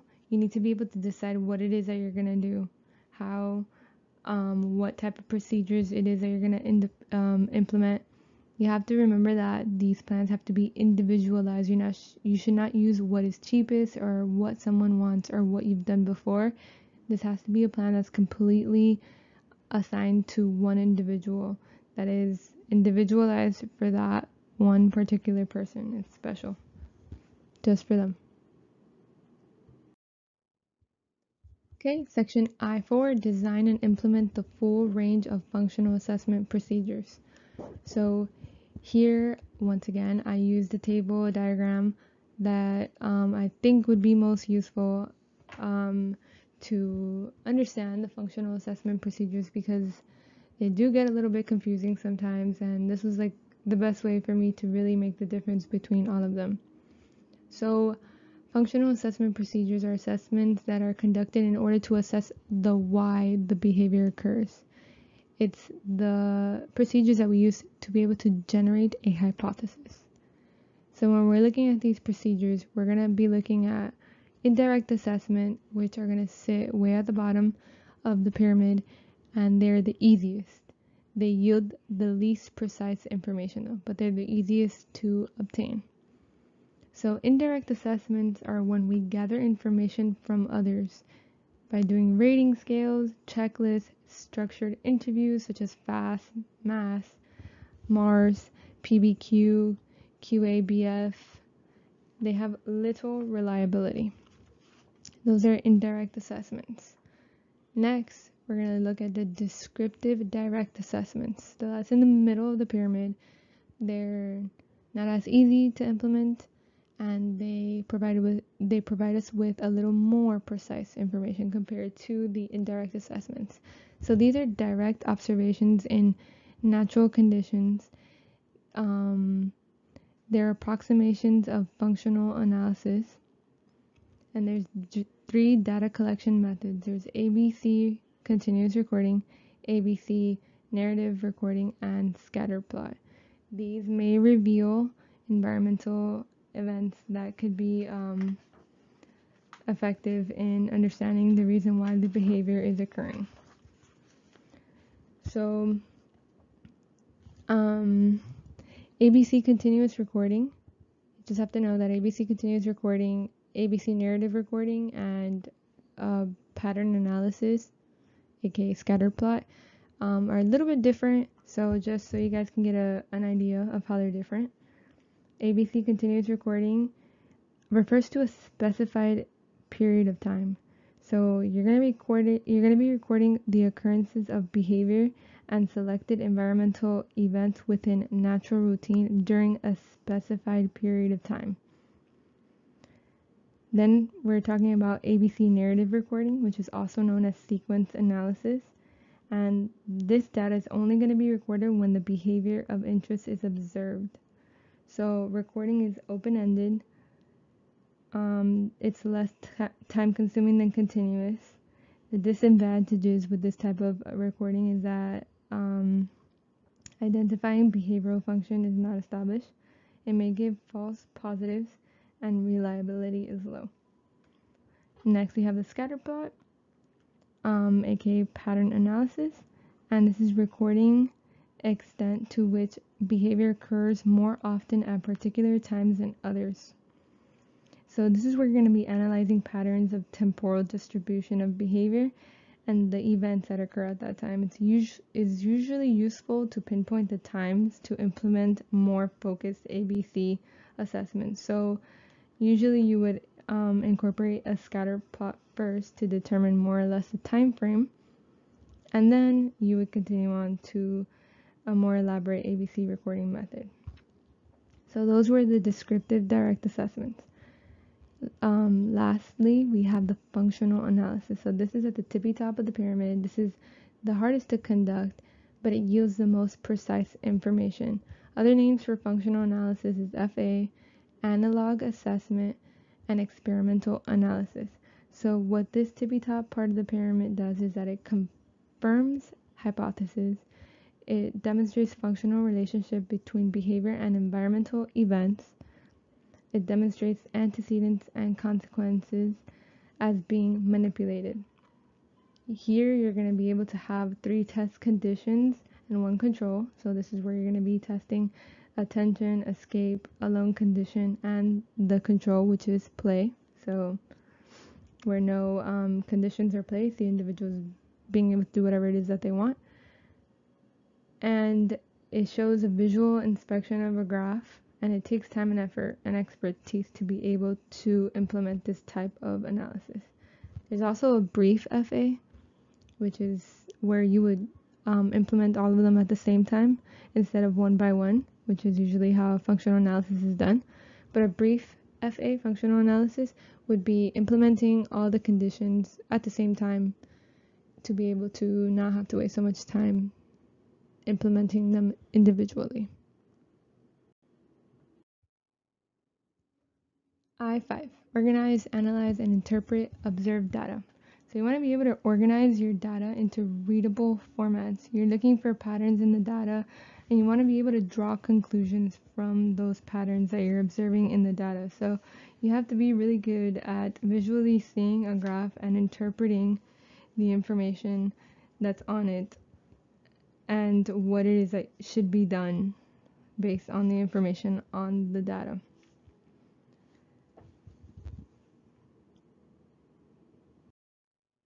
Now we have section I6, make recommendations regarding behaviors that must be established, maintained, increased, or decreased. Start or continue replacement behavior, which would be established or maintained, increase or decrease target behavior. So basically you have to be able to interpret your information and know if you should start a replacement behavior or if you should continue a replacement behavior.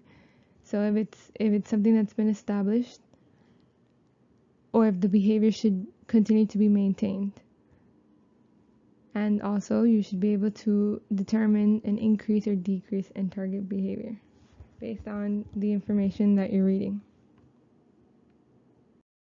Section I7, design and conduct preference assessments to identify punitive reinforcers.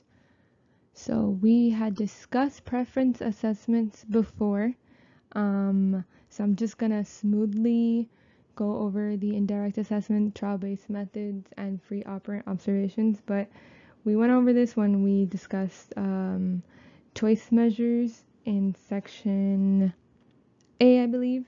So if you want more information on that, you can check out that video, which gives you more information. But generally, Indirect assessments is not doing direct assessments, it's indirectly assessed. So surveys, questionnaires, asking, those are indirect assessments.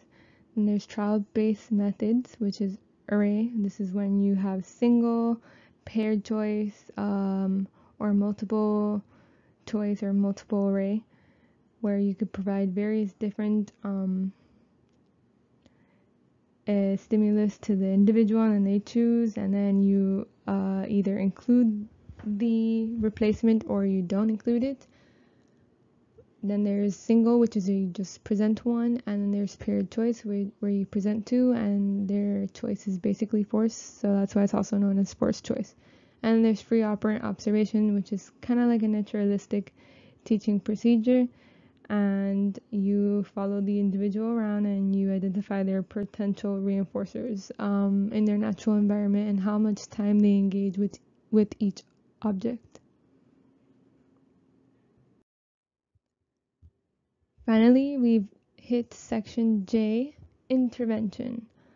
So I'm here sharing my study material with you that I used through my college experience while I was doing my master's program in behavior analysis, and I'm also using some of the study material that I used as well to study for my examination, and I kind of just combined it all together into these PowerPoints, and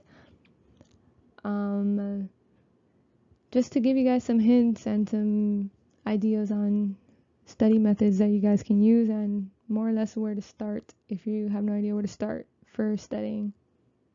So I hope you guys enjoy my material, and if you have any questions, you can reach out to me.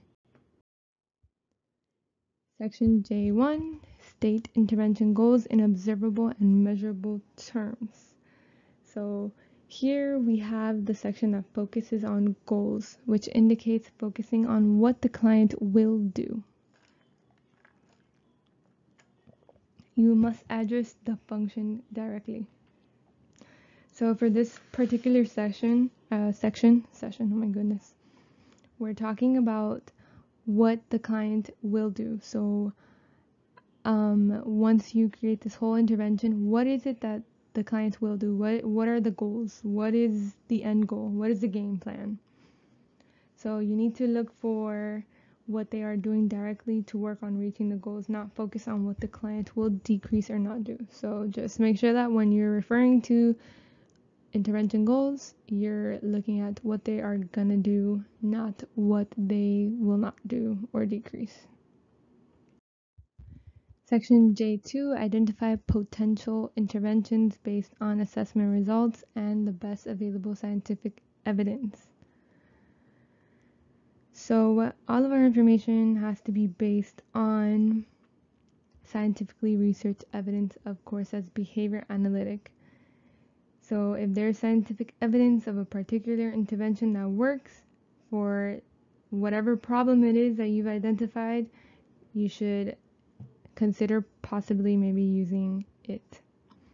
So you want to make sure that whatever it is that you're going to come up with as a intervention, that it's backed up with some type of scientific evidence. Section J3, select intervention strategies based on task analysis. So previously I gave a more elaborate video on task analysis and what it is that it consists of, and chaining procedures that could be done within these task analysis. But just a quick overview, if you want more information on it, you can go and proceed back to section D, which will include more information on it. But basically this is breaking down complex steps into basically complex skills into doable steps. And you want to be able to observe and measure for a task analysis. So before you implement any kind of procedure, you want to be able to do the procedure yourself.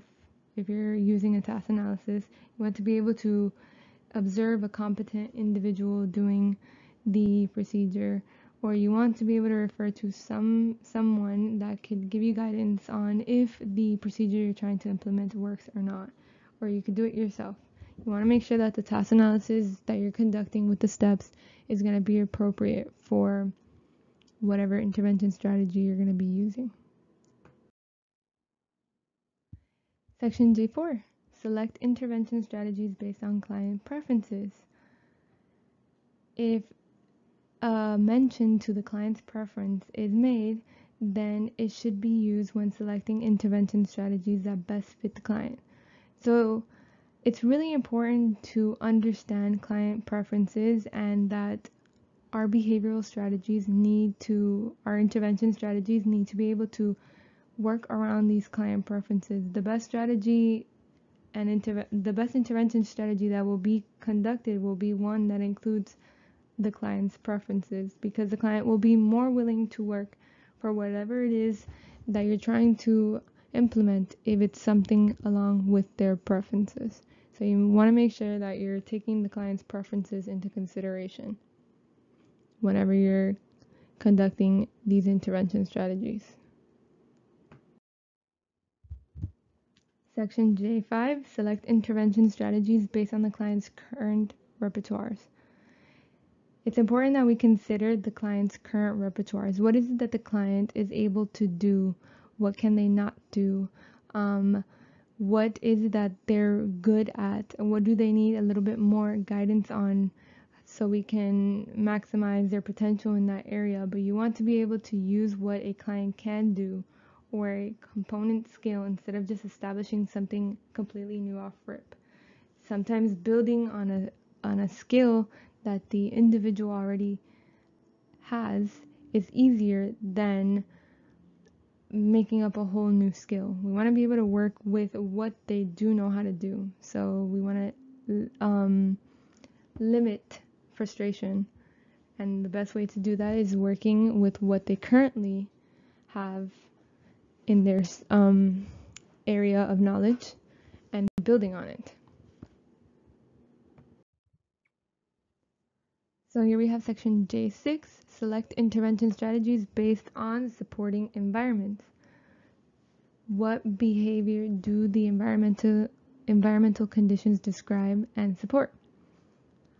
So once again, relating to the environment, if the individual is in an environmental condition where certain things cannot be applied, we do not want to make an intervention strategy that will not support the environment.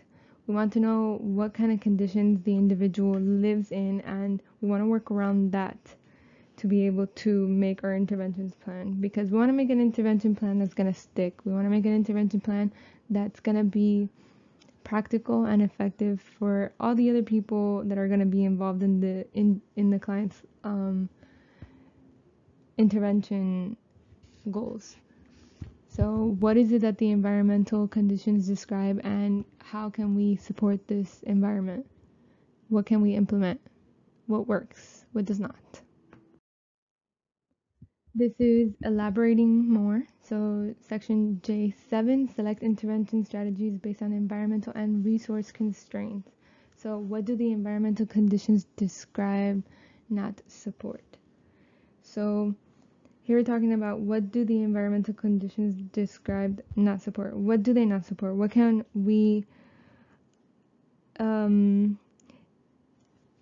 deduce from the environmental conditions described? What can we say that will limit the intervention strategies being implemented?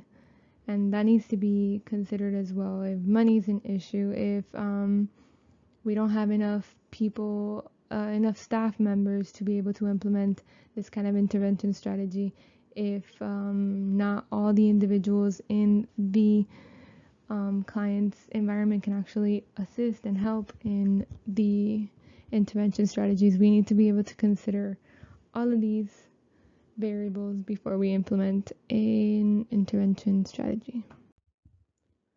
Section J8, select intervention strategies based on social validity of the intervention. Social validity is very important when we are establishing our intervention strategies, because not what is important to society, but we're considering what is valid for this individual in the context of their environment. To some extent, customer satisfaction with the methods and especially the outcomes of intervention. We're looking for social significance, social validity. So, what is validly social? What is the most important part of the behavior, and how is it important to the individual and those around the individual? And these are things that you have to take into consideration when you want to make the most appropriate procedures and have the most relevant outcome. Section J9, identify and address practical and ethical considerations when using experimental designs to demonstrate treatment effectiveness. So practical refers to the most efficient and effective. Ethical is withdraw okay. So multiple baselines and repeated withdrawal designs take a lot of resources, and those are things that you have to be able to take into consideration when you're addressing the practical and ethical considerations for treatment effectiveness. Multiple probe designs or shortened withdrawal designs or alternating treatment designs might be more acceptable. So whatever it is that you're doing anything experimentally, you want to consider whatever is most acceptable when it comes to time, if withdrawal is okay, and what's most effective. Withdrawing an effective treatment may be unethical, especially when we're talking about SIB behaviors, destructive behaviors that are involved. So these are things that you have to take into consideration when you're looking at data, and you have to decide what's ethical and what's practical based on the designs. Section J10. When a behavior is to be decreased, select an acceptable alternative behavior to be established or increased. So we're going to be looking at something that's suggesting a reduction in behavior. And when we want to reduce a behavior, it's really important that we consider selecting a functionally equivalent alternative behavior. Whenever we're trying to reduce a behavior, we need to implement another functionally equivalent behavior to be able to replace. We have to always have replacement behaviors, and we have to determine these acceptable alternative behaviors that need to be established or increased while we're reducing other behaviors. Section J11, program for stimulus and response generalization. Okay, first and foremost, stimulus generalization, definition-wise, is the same response to different stimuli. So we're going to have the same response to different stimuli. An example of this would be Bob is scared of snakes. When he sees a snake on a hiking trail, he jumps on his girlfriend's back. Okay, so he's scared of snakes. When he sees a snake on the hiking trail, so in a hiking trail he sees a snake, he jumps on his girlfriend's back. When Bob sees a snake at the zoo behind glass, he also jumps on his girlfriend's back.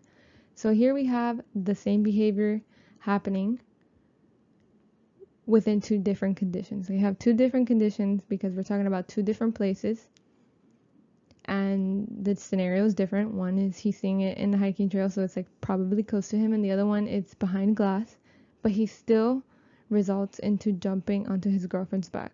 So if you can make that association where stimulus generalization is that the same outcome of the behavior is going to be the same, but we're looking at different conditions, then you'll be able to understand stimulus generalization. So if you're able to apply this example into the situation, then you know that you're talking about stimulus generalization. Response generalization, on the other hand, refers to different but similar responses to different stimuli. So here we're talking about Bob is scared of snakes, same scenario. When he sees a snake on a hiking trail, specifically a hiking trail, he says, "It's going to bite me." after seeing it on the hike. When Bob sees a snake at the zoo behind a glass, he says, "Watch out." So both replies are similar because they show some type of fear. He's scared of the snake, but they're slightly different. And that's how you'll tell the difference between response generalization and stimulus generalization. Section J12, Program for Maintenance. Maintenance is achieved when the learner continues to perform the target behavior after a portion or all the intervention has been terminated. In other words, we are finding ways for the behavior to contact reinforcement. So maintenance is what we want to achieve at the end of our therapy session. We want to be able to have the individual maintain these behaviors on their own, and that's usually done when you're able to establish natural reinforcers, when you're able to take the environment into consideration and have a team that can be trained and establish all of these behaviors together. So programming for maintenance is very important, and it's the end goal. Section J13, select behavioral cusp as goals for intervention when appropriate. So behavioral cusp is a skill that opens the most doors, one that creates the most reinforcement opportunity. So it's not a dead-end skill that leads nowhere. It's a behavior that offers clients greater access to reinforcers by expanding their repertoires and enabling more rapid learning. So anything that can open more doors, more reinforcement opportunities. It's a skill that will open various different other types of behaviors without them being taught. It just opens those doors. So it's like when you learn to crawl, now you can start to reach things and travel, get to different places. Or when you're learning to drive, now you can get to different destinations, so it opens up the most doors. J14, arrange instructional procedures to promote generative learning, also known as derived relations. So derived relations is when you do something without it being trained. So it's not something that was learned.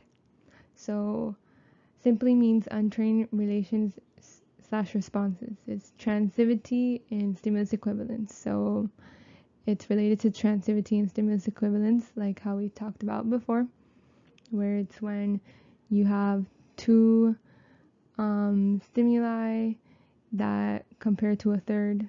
So if you go back to that video, you'll be able to make that association between transitivity and generative learning. It relates to response generalization, so how we were speaking about it a couple of slides back. Response generalization is when you make a similar response to two different conditions. So there would be two different conditions, and then your responses would be similar but not the same. Then there's teaching to fluency and using behavioral cusp. Reinforce relations / responses between stimuli. Provides a variety of stimulus condition pairing, and it's a learning of new material resulting from previous learning.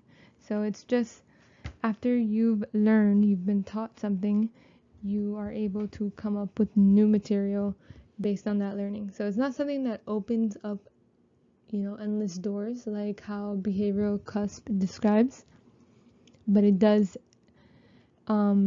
involve an untrained relation / response being created.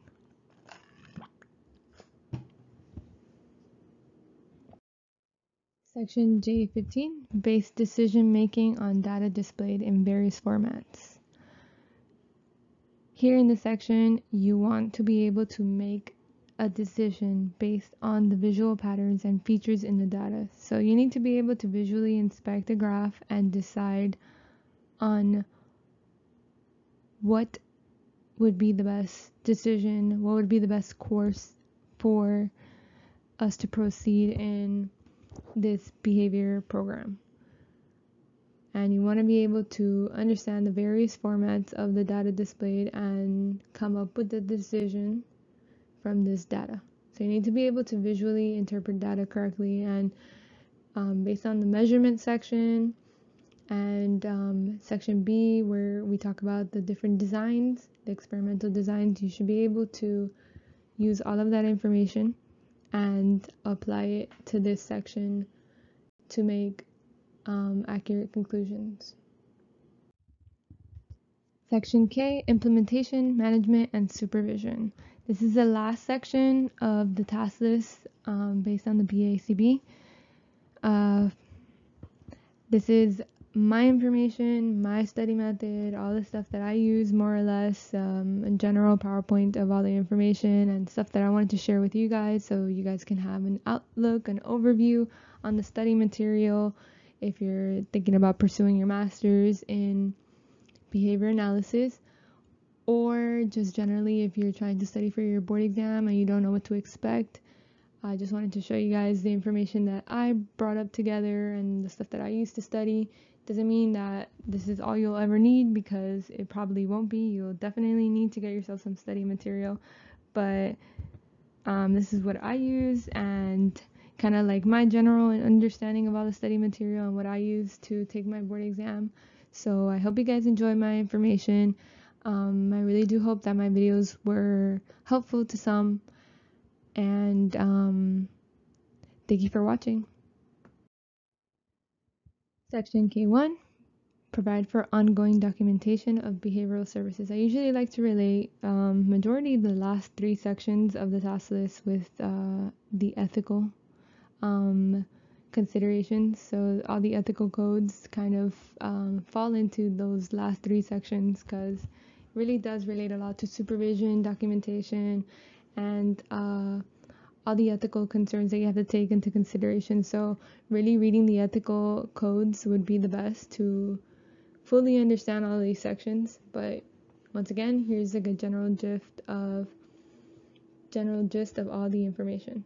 So section K1, provide for ongoing documentation of behavioral services, is when you want to make sure that you keep your plan, your intervention data, and comparison of the two. You want to document every session well enough to transfer in detail, and you want to be able to keep this information for 7 years, unless otherwise said in your state or wherever it is that you reside. You know, based on the ethical codes, you follow whatever is implemented in your state. So you want to keep all the information, very important. K2, identify the contingencies governing the behavior of those responsible for carrying out behavior change procedures and design interventions accordingly. So we need to consider what it is that motivates your staff, the parents of your clients, or other stakeholders. Understanding their environment and repertoires, and change your interventions to match them. Recognition of the parents' contingencies. In other words, what all of this means is that you need to understand what it is that motivates all of those individuals that are working with you, even if it's specifically just referring to your staff or the parents of your clients or whoever else is involved in the case. You need to be able to create recognition on all of that and establish your contingencies based on whatever it is that motivates these individuals, so you can have an effective behavior change procedure that's going to be carried out effectively, since we work as a team. Section K3, design and use competency-based training for persons who are responsible for carrying out behavioral assessments and behavior change procedures. So you need to be able to have these individuals who are working with you. You need to be able to apply appropriate training for them so they can be able to carry out the assessments that you implement correctly. The best way to do this is obviously proper training. So you want to be able to explain to them why the target skills are being trained. You want to explain to them what to do in written description. So first, you're going to explain why target skills are being trained verbally. You want to then provide them with a written description, so instructions of the target skills. You're going to have them a detailed vocal description of the target skills. You're going to model each target skill. You're going to require supervisees to practice, so rehearse. You're going to provide positive and corrective feedback, never negative. We don't give negative feedback, just positive and corrective. You're going to repeat previous steps until the supervisee obtains mastery. And then you're going to have them apply and generalize the skills. And this is the best 8 steps for methods for being able to establish a training procedure for those who are responsible for carrying out the behavioral assessment. Section K4, design and use effective performance monitoring and reinforcement systems. So performance monitoring. Here we're focusing on the supervisee's behavior. How do you know that the supervisee is doing the job right? How will you reinforce the supervisee? You're focused on the supervisee's performance. So you're providing monitoring, so you're monitoring their performance. You need to focus on their behavior, how they're doing, and how you're going to reinforce their behavior to make sure that they're doing their job correctly. K5, design and use systems for monitoring procedural integrity. So procedural integrity. Now here we're not focusing on the supervisee in particular, we're focusing on, is the plan being implemented correctly? So here we're focusing specifically on the plan. Is the plan being implemented correctly? Is it being carried out as it was written and intended? Is the focus on observing the plan in action or parts? So are we observing the correct stuff? Reviewing the plan or parts with staff intermediately. So you want to make sure you review the plan or parts of the plan with the staff intermediately to make sure that they're implementing it as need to be in order to make sure we have procedural integrity. You're going to model and having them practice. You're going to offer positive and corrective feedback to those implementing the plan. You're going to have intermediate probes or videos of the plan in action. You're going to provide regular supervision, and you're going to have the implementation of the plan. So generally, just to make a distinction here we're talking about procedural integrity, which focuses on the plan. So here we're monitoring the plan. And then there's performance monitoring when we're focused on the supervisee. So those are a little distinction that you have to make. Of course, here we're talking about the supervisee as well, because we have to train them and make sure we give them corrective feedback. But here we're focused on the plan, specifically the procedural part of the plan, and monitoring that the procedure is being played out correctly. And in the other one, for performance monitoring, we're focusing on the supervisee. K6 provides supervision for behavior change agents. It is important to provide supervision. If supervision is not implemented regularly and effectively, behavior change agents may implement plans incorrectly, badly, unethically, or not at all. So the statement here is basically telling you that supervision needs to be provided on a regular basis. As a supervisee, as a person who provides supervision, you need to maintain some type of schedule. You need to make sure that feedback is given immediately and effectively as much as possible, and that it's always being implemented to make sure that the plan is being implemented correctly, and to make sure that they're motivated to continue applying the plan, and that they understand the goals of the plan, and that whatever it is that they're doing is working or not working. Evaluate the effectiveness of the behavioral program. So data equals effectiveness, yes. So if there's data, then we know that we're talking about something that's effective. Comparing initial baseline performance with post-intervention information is how you can determine if the program has been effective or not. So now we know that the best way to be able to determine the effectiveness of a behavioral program is comparing the initial baseline data with the post-intervention information.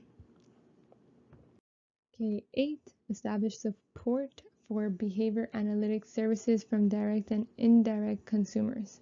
Communicating with stakeholders and reinforcing their participation is ideal. We need buy-in for clients and buy-in for those around the client. Get involved with the fam. So, I say so a lot, I'm sorry. But generally what this is interpreting and trying to tell you is that we need everyone involved, and we need to be able to communicate with all of those involved in the behavior analytics services. So if you're talking about a client that has parents and sisters and brothers and cousins and whoever it is that's involved and teachers, all of them have to be feeling like they're part of the plan and that they have to be able to participate. And we need buy-in, so we need to motivate them. We need to have them motivated and initiated in whatever it is that we're applying in order for everyone to together get involved and have this behavior plan actually serve its purpose. So having communication and reinforcement, guidance, establishing a goal and showing these goals being met are all ways that you can get participation to continue to be reinforcing. K9, secure the support of others to maintain the client's behavioral repertoires in their natural environments. So here we're focused on maintenance and who else will support the behavior and how. They are already doing something, you are just supporting, and it's continued reinforcement for the new alternative behavior. Once again, here we're talking about those people who will naturally be in the individual's life. Once we're no longer there, we want to make sure that these individuals are trained in what it is that we're doing and what we're implementing. So these things could be maintained, and we want to make it into something that can be applicable to their natural environment. So these behavior plans that we implement can maintain after behavioral services are no longer being implemented. That's why we have to focus on who else will support the behavior and how. That's why we have to do parent training or teacher training, staff training, stakeholder training. All those people who are involved need training so the behaviors can continue to receive reinforcement once behavioral intervention is no longer provided. K10, arrange for the orderly termination of services when they are no longer required. Very important to understand that there is a time when services is no longer required, and that is usually when it's not benefiting the client, when it's harming the client, when goals are reached, or when the client or surrogate requests termination. These are usually the times when it is no longer required.